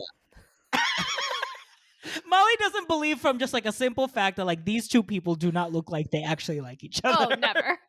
No, there is no the way no that there is a chemistry. lack of chemistry in the way that like the science department was underfunded, and so there is no chemistry offered at this school. That is the lack of chemistry in this film. Who has worse chemistry, them or Dolly and Horace Vander Gelder? I think these two take the cake. Which again, I love Caitlin Dever. I love Ben Platt. She's I great. don't know what is and I even looked up because I one time watched a performance from, it was like on the Today Show, the cast came on to like hype it up and they sing the love song. And I was like, okay, I remember watching this and I am confirming. Ben Platt is capable of serving the idea that he's in love with a woman. It's not a situation where like he just can't even do that. Like I've seen him do it in a Broadway scale production, but like he's an actor. He's a capable actor. Yeah. He's a capable actor. He can do that. I genuinely can't tell you why they just seem like they have no feeling towards one another in any way. It's because they were in two different movies. That's why. Caitlin Dever was in a completely different movie. This is the thing too, is like I can imagine a story in which this happens a lot, where like in a married couple, one of the person dies, and then they marry their like their sibling. Like that is actually a thing that statistically happens a lot. It doesn't happen like a majority of the time, but it happens enough that there's like statistics that back it up. Okay. But so I understand that like statistics in the show notes. In the show notes, I will do that. Or and if I don't, I will cut that entire part just now. But so I understand like that is like a concept or whatever. So I understand like the idea of her being like the feeling of like loss leaves something inside of her that like she needs to fill it with. I'm really not trying to do a sexual innuendo, but she needs to fill it with Evan Hansen. But I don't this makes no sense if again Evan acts the way he does. Like he is not cute, awkward, nerdy boy. He is like cold, alien, abominable snowman monster. Like what? Something is going on. Alien watched fragmented clips of human interacting, and that's what he tried. The weirdest and funniest, not funniest, because I said that YouTube video headline was the funniest. The most bizarre part of this movie is when she walks into his room and she's like, "Hey, I like you regardless of the whole brother thing. And I'm like, literally, No, you don't. why? What other things have you ever talked about? What is this man presenting to you that is appealing? Like, it is such a bizarre idea that she would be like, we've got a whole thing going that's not to do with my brother. What are you talking about? No, you But don't. This is why I think the show is like actually about the lies we tell ourselves in order to make us feel better. Which I do think that's like an interesting idea. Yeah. Cause like he does the whole song If I Could Tell Her, in which he basically he's basically saying everything he wishes he could say to her about what he notices about her, but uses it by being like, oh, this is what your brother told me about you. And if she thought about what he's saying for more than 2 seconds, she would be like, so my brother had a crush on me? My brother was like watching me in a really perverse way and noticing like the way I kind of like smile when I tilt my head. Like, stop! I hope my brother didn't tell you this. One of the times where they cut a joke is that at the beginning of the second verse of that song is that he's supposed to say, he thought you looked really pretty, it looked pretty cool when you put indigo streaks in your hair. And so like the song in the musical is supposed to acknowledge that it's like writing that line, and there is a joke in it about that. But again, they are allergic to jokes in this movie, and so they took that out. He thought it looked pretty cool when you put indigo streaks in your hair. And he wondered how you learned to dance like all the rest of the world isn't there. But he kept it all inside his head. What he saw, he left unsaid. If I could tell her everything I see. If I could tell her how she's everything to me. Yeah, I think they read that like jokes and humor probably brought COVID, and you know they were really trying. Well, my thought is like, if I'm actually being production. serious, it's probably because they were like, this movie is about teen suicide. We shouldn't like make light of it. We shouldn't make light of it. I don't want to get canceled. There's no way this movie will get canceled. Culture. Do it hyper realistic and serious.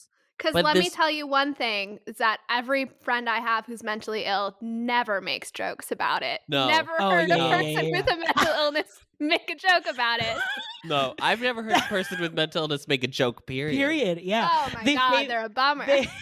They're such bummers. They famously don't start with like, I have anxiety. How was your day? That's mentally ill people are bummers is the official stance of this podcast. Yeah, that was the tagline on the poster. Yeah. Oh my God. Speaking about being canceled, we might be transitioning to the same thing. Oh, probably not. What were you gonna say? The Friend. Oh, Jared. So there were moments where Jared was like, okay, I think Jared is like the real person reacting to how strange this all is, especially in the beginning. And then like he bought in on the scam and started being active. Yeah, like, he's just opportunistic. So I was like, okay, capitalism. Okay, I'm kind of seeing this, right? Yeah. But then like he's one of the people that Dear apologizes to and gives a USB to, that I'm like, I don't think he really cares. We cannot talk about the like redemption arc that Evan gets at the end of this film yet. We're not there yet. I know what Molly's about to talk about though. Okay. So Jared, who is Evan's family friend, he keeps reminding him like we're not really friends, but he is Evan's friend and he's the person he can talk to. Right. In the original musical, I just want to note that he is Jewish American, and in this version, they have recast him to be South Asian. His function is mostly to make homophobic jokes, which mostly shows itself in the song Sincerely Me, because Evan is constructing these emails between him and Connor, and he's trying to show that they're really close, and Jared, who's helping him with it, keeps pointing out that things that Evan is saying could be perceived as romantic, but he's doing it in the shittiest way you possibly could. The creators of this movie thought gosh, it'd be really complicated to rewrite this whole character to not be homophobic, especially because some of those are lyrics in a song, so that's pretty hard to change. So the way we'll deal with that is we'll just make him gay. Yeah. I would. Okay, Molly. And change nothing else about his character. So Molly, I want to go on record. Molly wants there to be no gay characters in this film. I just want to be clear what we're saying. I think movies about teenagers should not have queer characters. It's inappropriate for children to know that there are gay people in the world. I will say, Molly, and I don't know if this just means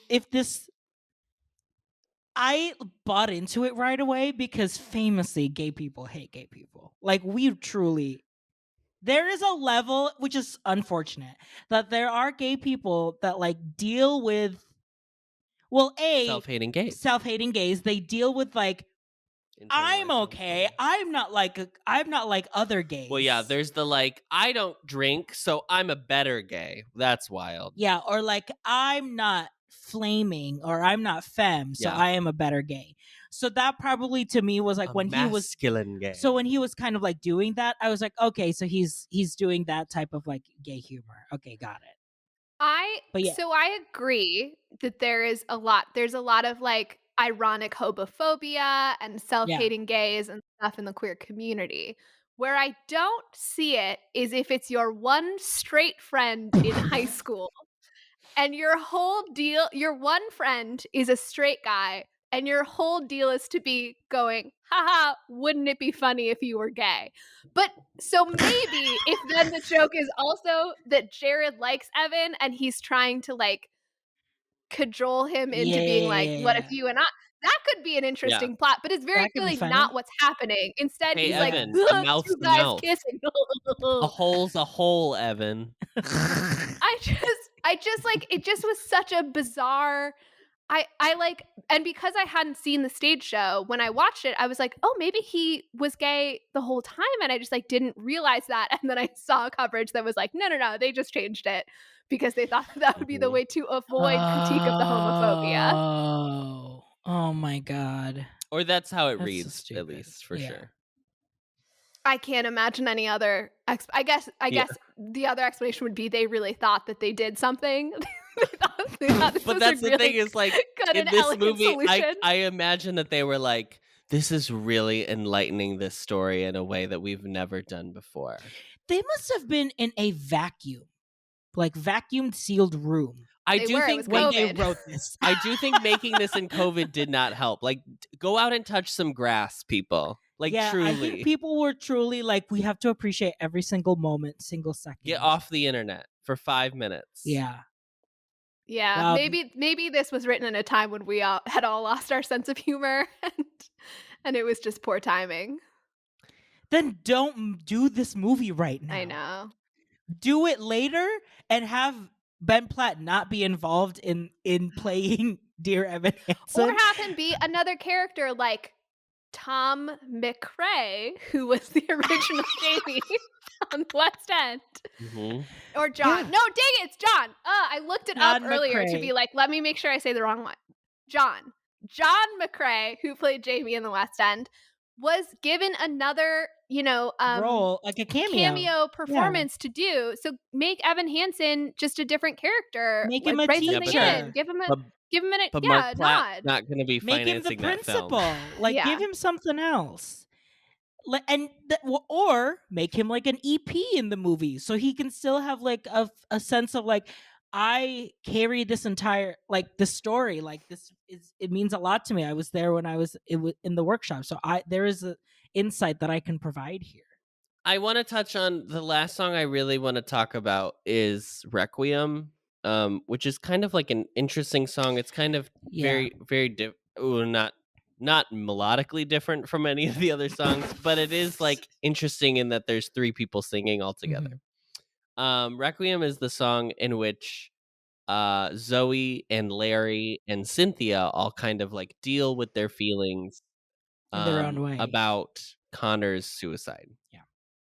And the thing that I think is really interesting about the song, and kind of the reason I like it, is because Zoe, and to a lesser extent Larry, who we also have to talk about how Larry was changed for the film. They both are kind of like angry that this has happened. It's less like sadness and grieving and more just like pissed off that this happened and that Connor is putting them through this, which I think is like something that's very valid and I think is like a An aspect reaction, of grief, an yeah. aspect of grief for sure. And the way that she talks about Connor in that scene where she's talking to Cynthia and she's like, he like made me come out to like save him and I was 12 years old and then I took the bus all the way out and then he just asked me for money and he talked about like how he wanted to like kill me and stuff like that. Like it's clear that Connor was like a very troubled person and so to like have that toxicity in your environment like removed, I think is like it's just a lot. I just liked the song because I thought it was like kind of doing something interesting, which not every song in the show does. Yeah, I think I did like Requiem because it did kind of like shine a light on And like, Amy got to sing. yes, and Amy got to sing and we got to see the inner workings of this family. I think the problem that I have with this family is that if you think about it, kind of going back into the same conversation I had earlier with Dear Evan Hansen and being on the spectrum, it feels like, and I think it's true, that Connor was probably like bipolar. There was probably some sort of like mania going on because he fully spiraled out by seeing the letter, fully spiraled out just a lot like Evan Hansen of like, you wanted me to find this so that we could talk and blah blah blah blah blah, like a full like manic episode that I'm like, this is misplaced, like, or like this is misdiagnosed something. There's something going on here that unfortunately, because it's like he was like abusing drugs and alcohol at such a young age, he was put into a rehab facility and then now he's out and trying to like just graduate high school. Like there's a lot of that pressure, but it doesn't feel like there was any sort of like diagnosis that could have potentially set him in a better path. But I also think they're also trying to like tell a story about like keeping up with the Joneses. Everything has to look perfect in our little like suburban house and like our dynamic. So like I don't know, like there was something like so fundamentally weird that it was so weird to be like, do any of you actually care that like he is dead? Because there was a sense of coldness from all of them, even like with Amy like trying to find meaning behind how he killed it. But at the end of the day, it's like, but I don't know, like you didn't do anything when he was younger, or like didn't, I don't know, there's just something so weird about how they treated Connor after he died that made me feel like, did you even actually like think about or try and help him when he was still there? I don't know. Why should I play the grieving girl and lie, saying that I miss you and that my world has gone dark without your light? I will sing no requiem tonight.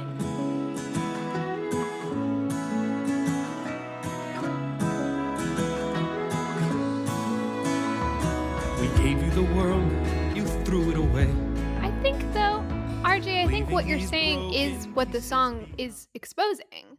That his mom was incapable of facing the tough reality of really what he was going through, and so she couldn't help him because she couldn't see it enough in order to face it. And then his dad says this thing about like, I gave you the world and you threw it away or whatever, where he like resents Connor for having such an easy life and yet struggling so much. And I think all of those are like real reactions that people have sometimes, is like, you shouldn't be complaining, and or like I can't see that my child is hurt, so I can't help them because I'm, you know, there's such a block there. So to me, it wasn't like a bizarre failure. I mean, again, I had the stage show reading of it beforehand, so maybe that didn't make it all the way to the film. But to me, the song is showing how his family honestly was incapable of helping him. Yeah. The real and empathetic reasons that they ended up not being able to help him enough. Yeah, I mean, Yeah. which is probably why the entire time we just had full secondhand embarrassment for Evan Hansen, because the people that he's affecting are really going through a terrible time. And like, it's just like, you can't keep this up. Even if there was an impulse to kind of like lie to like make it better or whatever, he could have easily that's when it gets complicated, because this is obviously the first time he feels some sort of like purpose or whatever, right? That he can actually connect with people. But that's the it was making me dread when the fallout was going to happen, because of the fact that like these are just people trying to like deal with real things, like really like conflicted, complicated feelings. Like, And it's so sad that he latches onto them with this idea of like, I can finally have this perfect family, when we know that they're not. I mean, we see all their flaws, but then we see this kid think, oh, they're rich and their parents are married, so like this is a much better situation. Yes. I was literally screaming during the fallout. I was fully screaming, Evan, get out of the house. Just leave this house. Yeah. Just go. Just leave the house. Just leave. As annoyed as I was by For Forever in the way that like he was just singing and they were just staring at him, I do kind of like that they mirror that when he sings Words Fail. And they're all just like at the table, like staring at him in like shock and horror as he sings that he like ruined their lives. Ruined everybody's lives. And then the scene where they're at the school and she says like they don't want you to like, or they don't want to tell people because they've already lost one. They don't want to son. lose another son. They essentially inferring that they don't want to lose another one. And it was like, I don't know. I do think, am I coming around? I think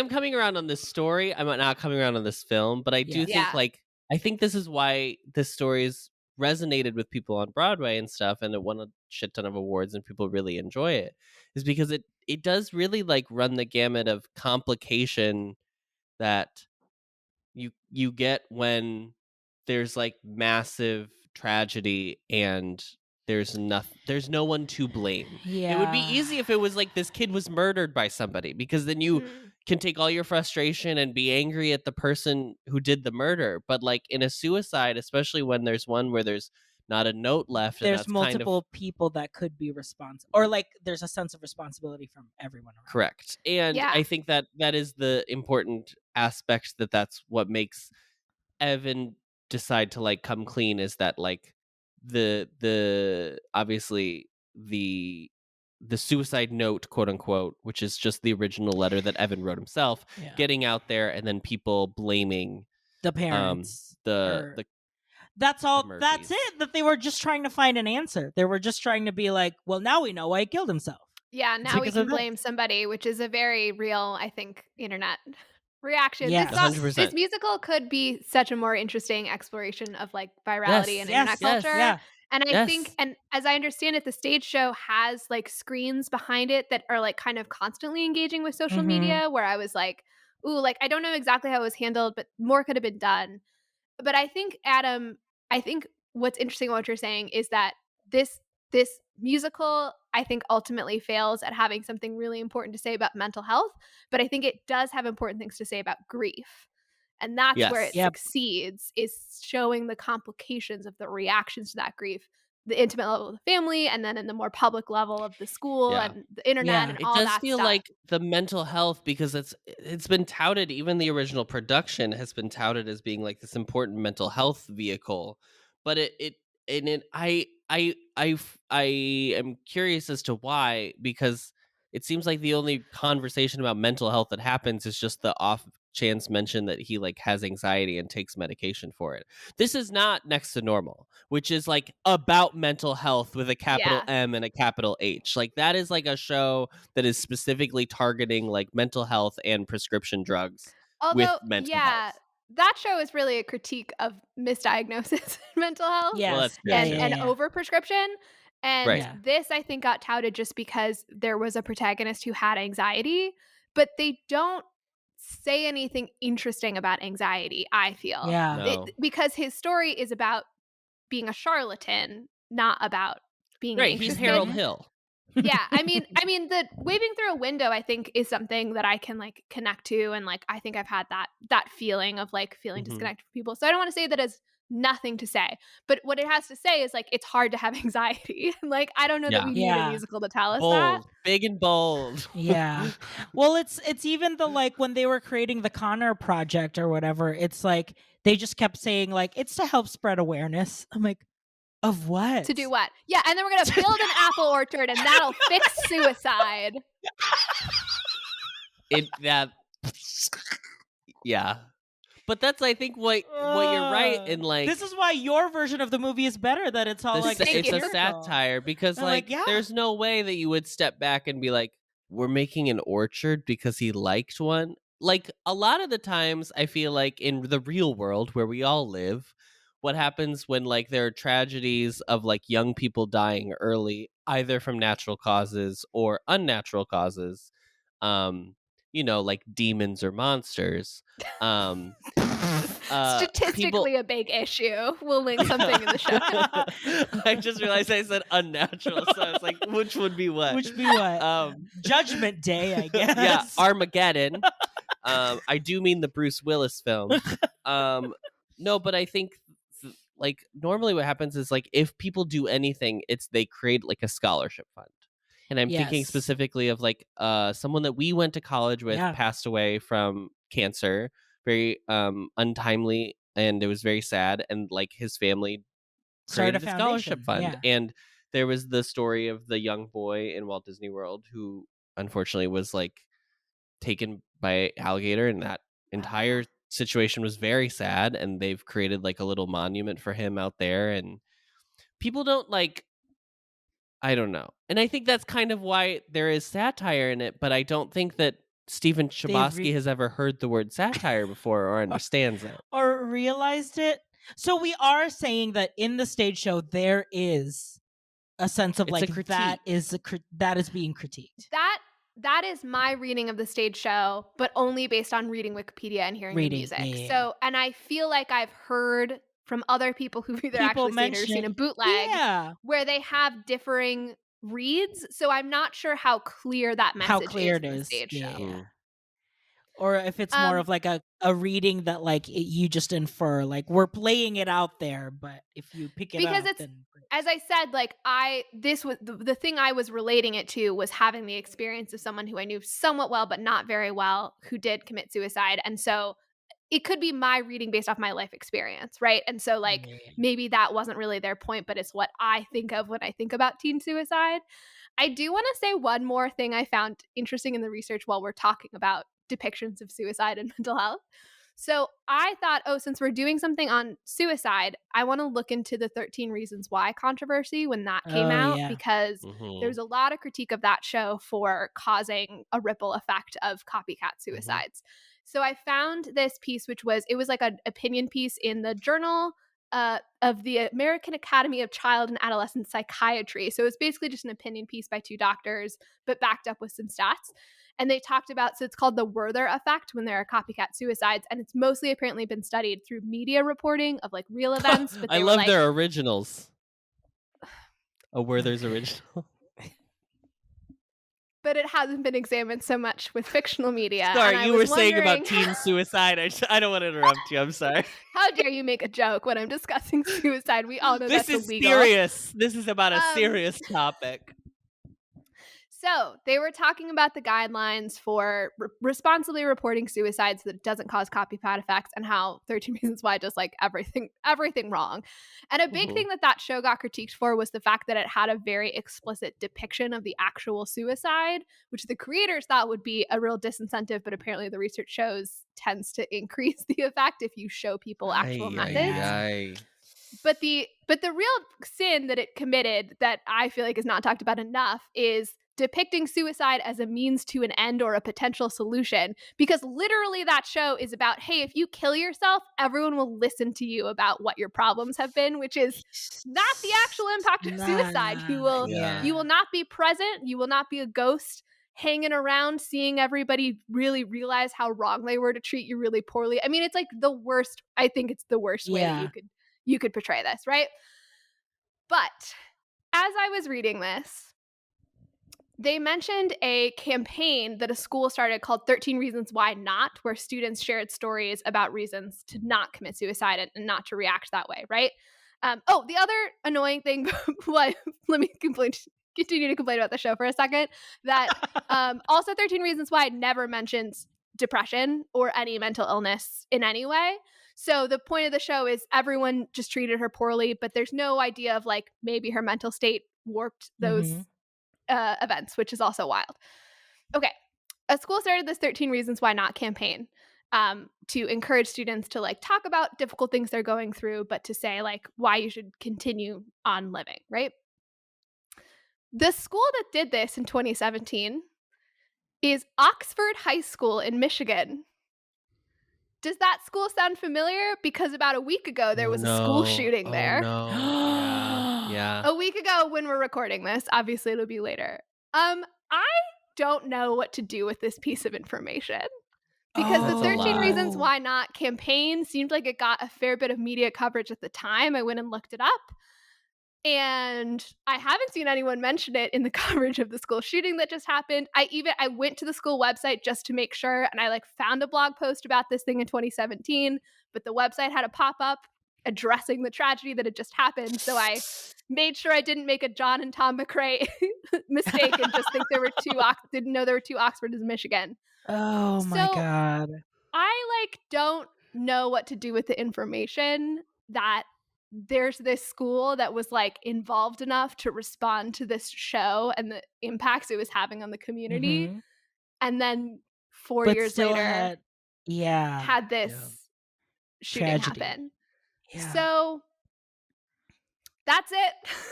That's what I wanted to tell you. God. I found this information and I was like, I just feel like I have to tell somebody about it. So I'm doing it on this podcast. Here's the fun, weird fact I found out that's like tangentially related to something current is that in the original production of Dear Evan Hansen, the guy who plays Connor is the current riff in the film version of West Side Story. All right. That's a much more fun fact. Yeah. Here's a gross fact in the movie. Oh, no. When Dear Evan Hansen was looking at information about Connor during his redemption portion of the movie, and was like finding different things on his Facebook or whatever, and he goes to Connor's Facebook profile. One of his favorite books is Perks of Being a Wallflower. Oh, gross. And that is gross. Yeah. Also, you don't do that. So they should have put together the whole spectrum argument that RJ's making by reading Curious Incident. Although also famously actually not a book about autism. The author was not intending for it to be that, but it just came out that way. Yeah, and like every performance kind of is like, wow, what a depiction of autism. We just continued that like, narrative, but the author has been like, I didn't know anything about autism. I was just writing about a weird kid, basically. I would like to end with talking about the quote unquote redemption. The redemption in the finale. Capital R in quotes redemption. The camp version of redemption. The redemption. Yeah. Sontag redemption, yeah. Yeah. Does it work? What I mean to say is we go through this story. Evan has lied to literally everyone in the town, in the world. 30 people. There are 60,000 viewers of his like song on whatever. His speech. You won't believe what he says next. You won't believe what he does next. And he ruins people's lives. Genuinely ruins people's lives. This is probably the worst thing you can do apart from like physical violence. So that happens. And then the way that the film decides, this does not happen in the show, but the way that the film decides that he is like redeemed is he goes on Connor's Facebook, something anyone could do, finds people that were tagged in a photo, reaches out to said people, and then just gets a clip of him playing A song that he wrote. A song that he wrote and a compendium of his general likes on Facebook or in the yearbook, and then like compiles that onto USB drives and mails them to people's houses. Which is so his answer is to just do Wait, a curse. sorry. A Did you curse, say that what's on the USB drive is a film of Connor playing a song? Yes. I think you might have just said that it was A his likes USB were on drive. the USB drive. So I just wanted to Oh. make sure that's clear. It was everything that I've mentioned. It's a Word document of a bullet Right. list of his favorite things. 15 gigs. But his basically what I'm getting at is it's just a cursory glance through social media as to who he was. Not doing much else. And the way that the film treats this, especially with the epilogue where they go to the orchard together, which again, this does not happen in the show. This conversation between him and Zoe, where she kind of forgives him. They do have a conversation at the end of the show, but I don't know how similar it is to the content of this conversation. Oh, okay. I read that it was like not that this was different, but I don't know to what extent it was different. It just feels very strange to me, to put it lightly, that we have spent, I don't know. I think it's again this thing of like,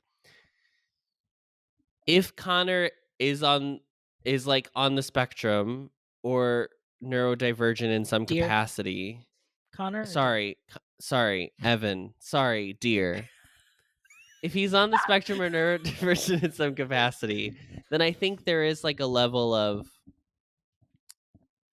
allowance that you have to give the character, because like he got in over his head, and because of his situation, like he couldn't escape it as well as normally he could. But the text of the show doesn't allude to that, so then you think like he is just like a shit kid, to be quite honest, who's like kind of doing whatever it takes so he can like fuck Zoe. And it does feel a little crazy that this movie ends by being like, well, he found his likes on Facebook, so God bless. I do feel like the ending kind of supports a little bit of our theory of this could be all a satire about social media, because when they released the suicide note, it was as if he was getting, the entire family was getting like socially canceled, right, on social media. And that usually is like what people will eat up in social media, and like obviously we see that like that spread like wildfire or whatever.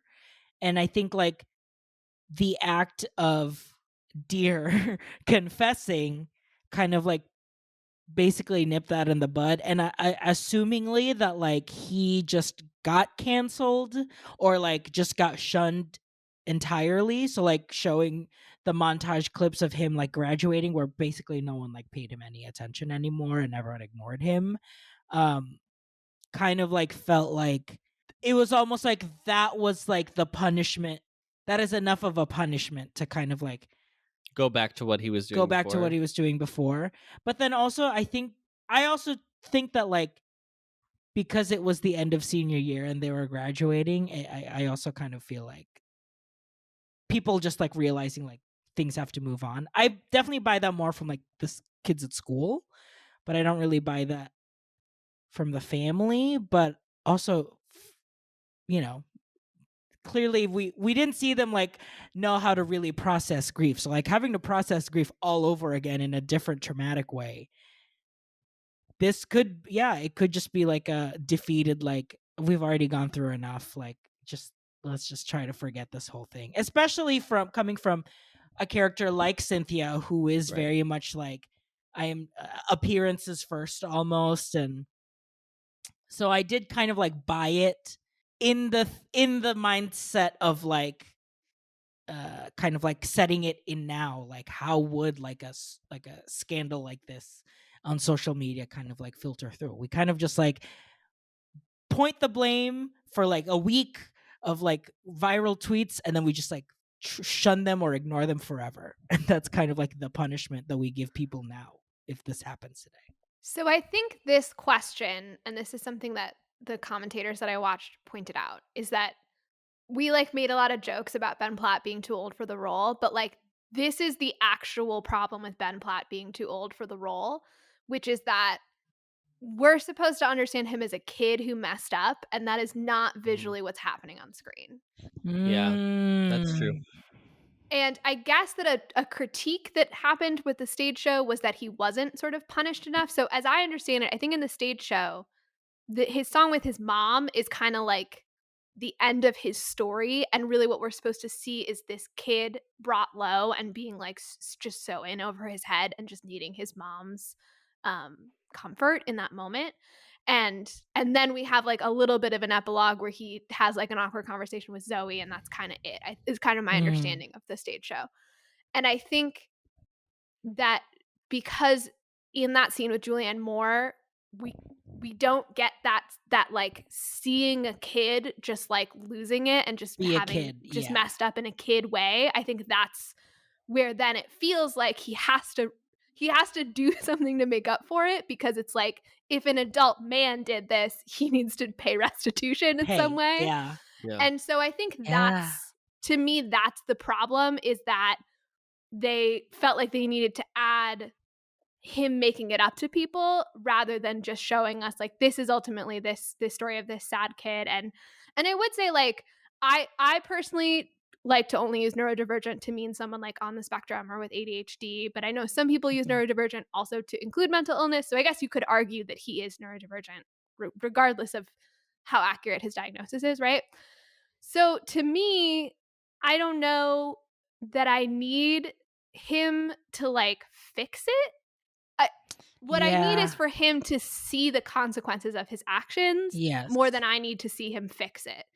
I did think that if they were going to add the idea of him making it up to him, I actually think the idea of reading books that Connor cared about, I thought that was kind of sweet. I thought that was a nice idea, because how do you get to know someone who's dead?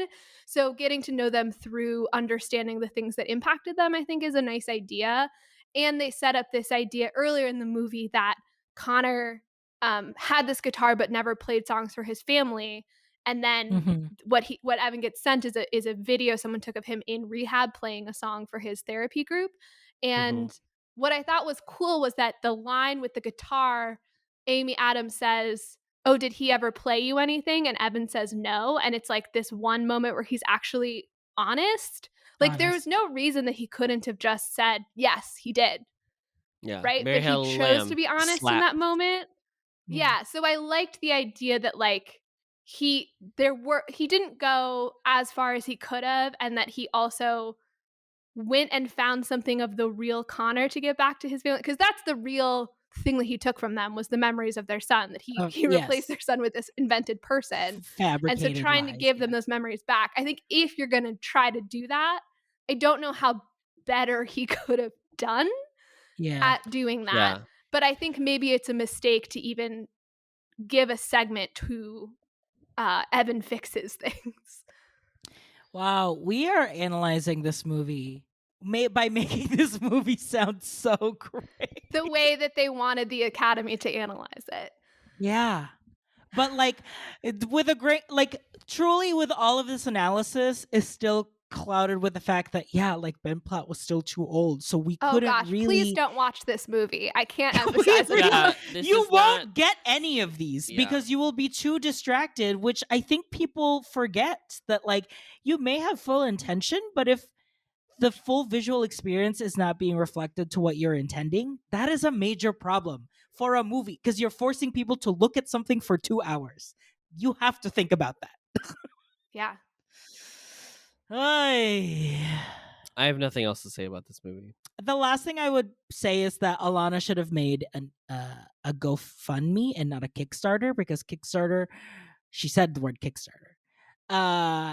Because Kickstarter, you have to make the 100,000 goal, 100,000 goal, or else nothing stays. And I feel like if she just did a GoFundMe where it's like, pay what you can, whatever we get, we'll use, she wouldn't have had to post that suicide note. So she also didn't need to raising money for an orchard to fix For an orchard suicide. Keep that to in fix mind. suicide. You gotta Google what is the best crowdsourcing website So- first. You gotta see the pros and cons. So middle and upper middle class people, white people, can picnic there. Yeah. Cool. Here's an idea. Put the money towards mental health services. But it was a beautiful CGI orchard, though. You gotta admit that. It was a beautiful color corrected. They can't have a visual final scene in mental health services, so That's true. The sign was so much prettier when it said orchard and not mental health clinic. Connor Murphy's mental health clinic orchard drive-through.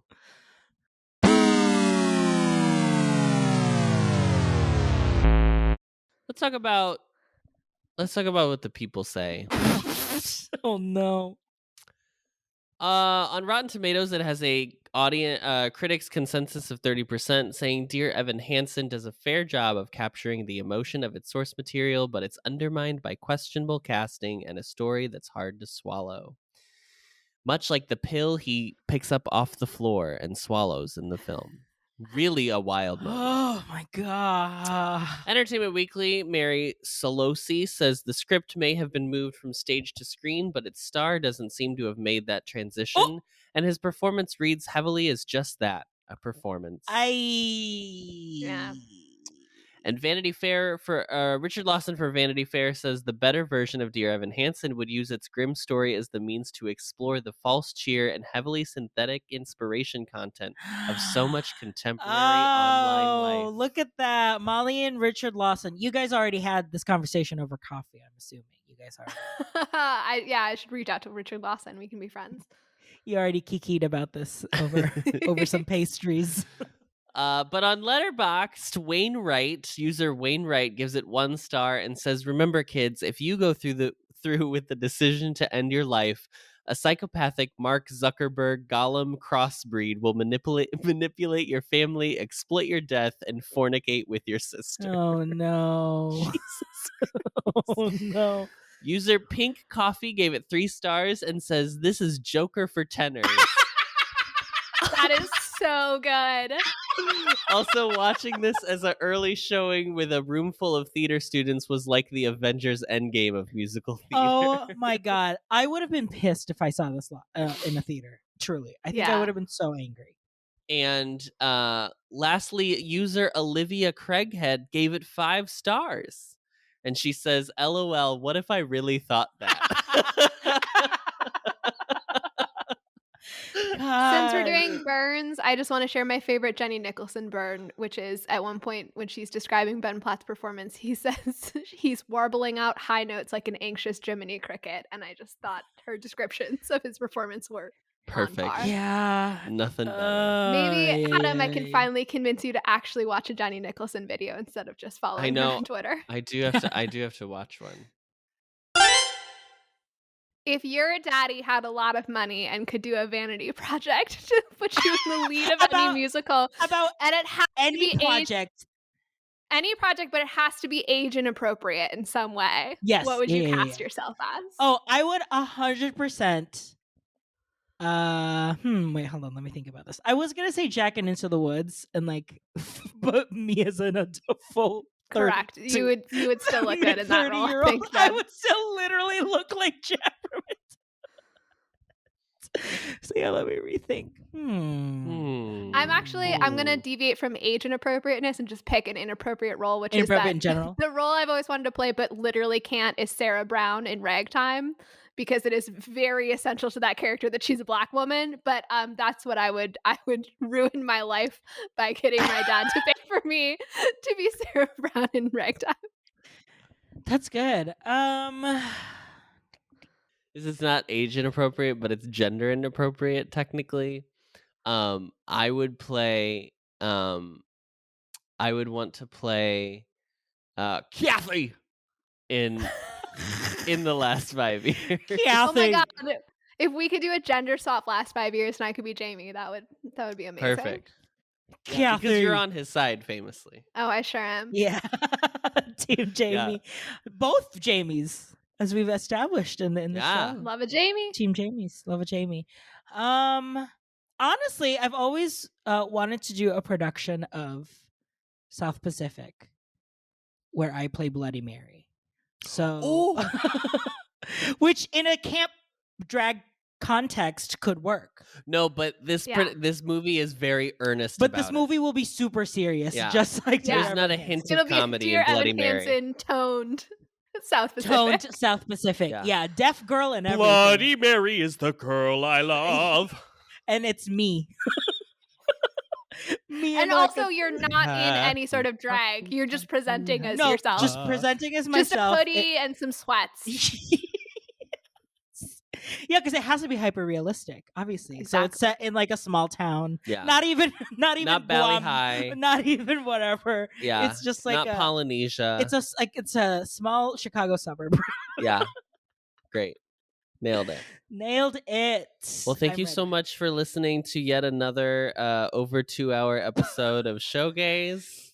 We are constantly coming through with the takes. I liked this conversation a lot, actually. I did too. I think like I not that I was dreading it, but I kept writing. I was it dreading off watching the movie. Yes, I was dreading definitely that. Especially since as we recorded it, we watched Evan Hansen like 2 days after watching the new West Side Story, and the entire time we were just like, I can't believe we have to stoop so low. Yeah, after being on such high from West Side Story. I guess we're giving a bit of a preview to the next app. A double feature? Roll that trailer! Roll the trailer. Okay, bye. Thank you for listening to the best revival of a podcast, Showgays. You can find us on social media. Adam is at Adam Noecker on Twitter. RJ is at RJ Food Rocks on Instagram. And Molly is at Molly Matiny on Instagram. This episode was edited and mixed by Adam Noecker. This has been an Ampliverse production. You can find our show page and more information at theampliverse.com. If you'd like to send us your own takes on the movie we just watched, reach out to us via email and we might read it aloud on the show. Our email is showgazemoviemusical@gmail.com. Don't forget to follow us on Apple Podcasts or wherever you find your podcasts. And as always, rate, review, and subscribe to help others find the show. And now, as always, the show must go on, so stick around to hear what we're going to be watching next episode.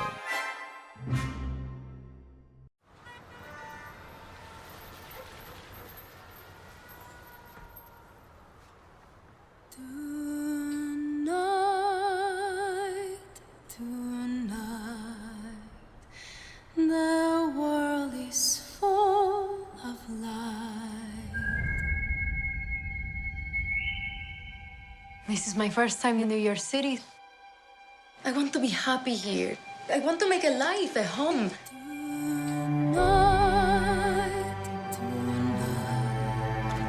Are you ready? Tonight is about family. The first gringo boy who smiles at you. I never seen you before.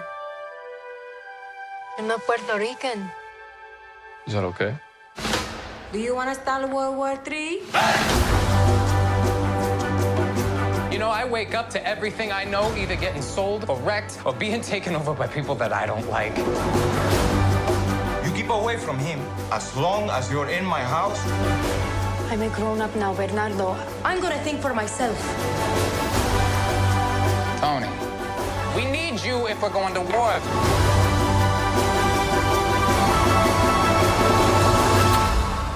Who are you? Friend or foe?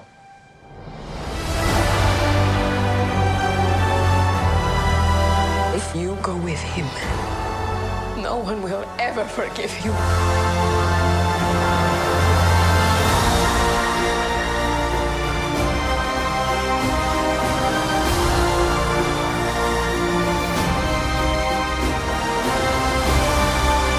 Life matters even more than love.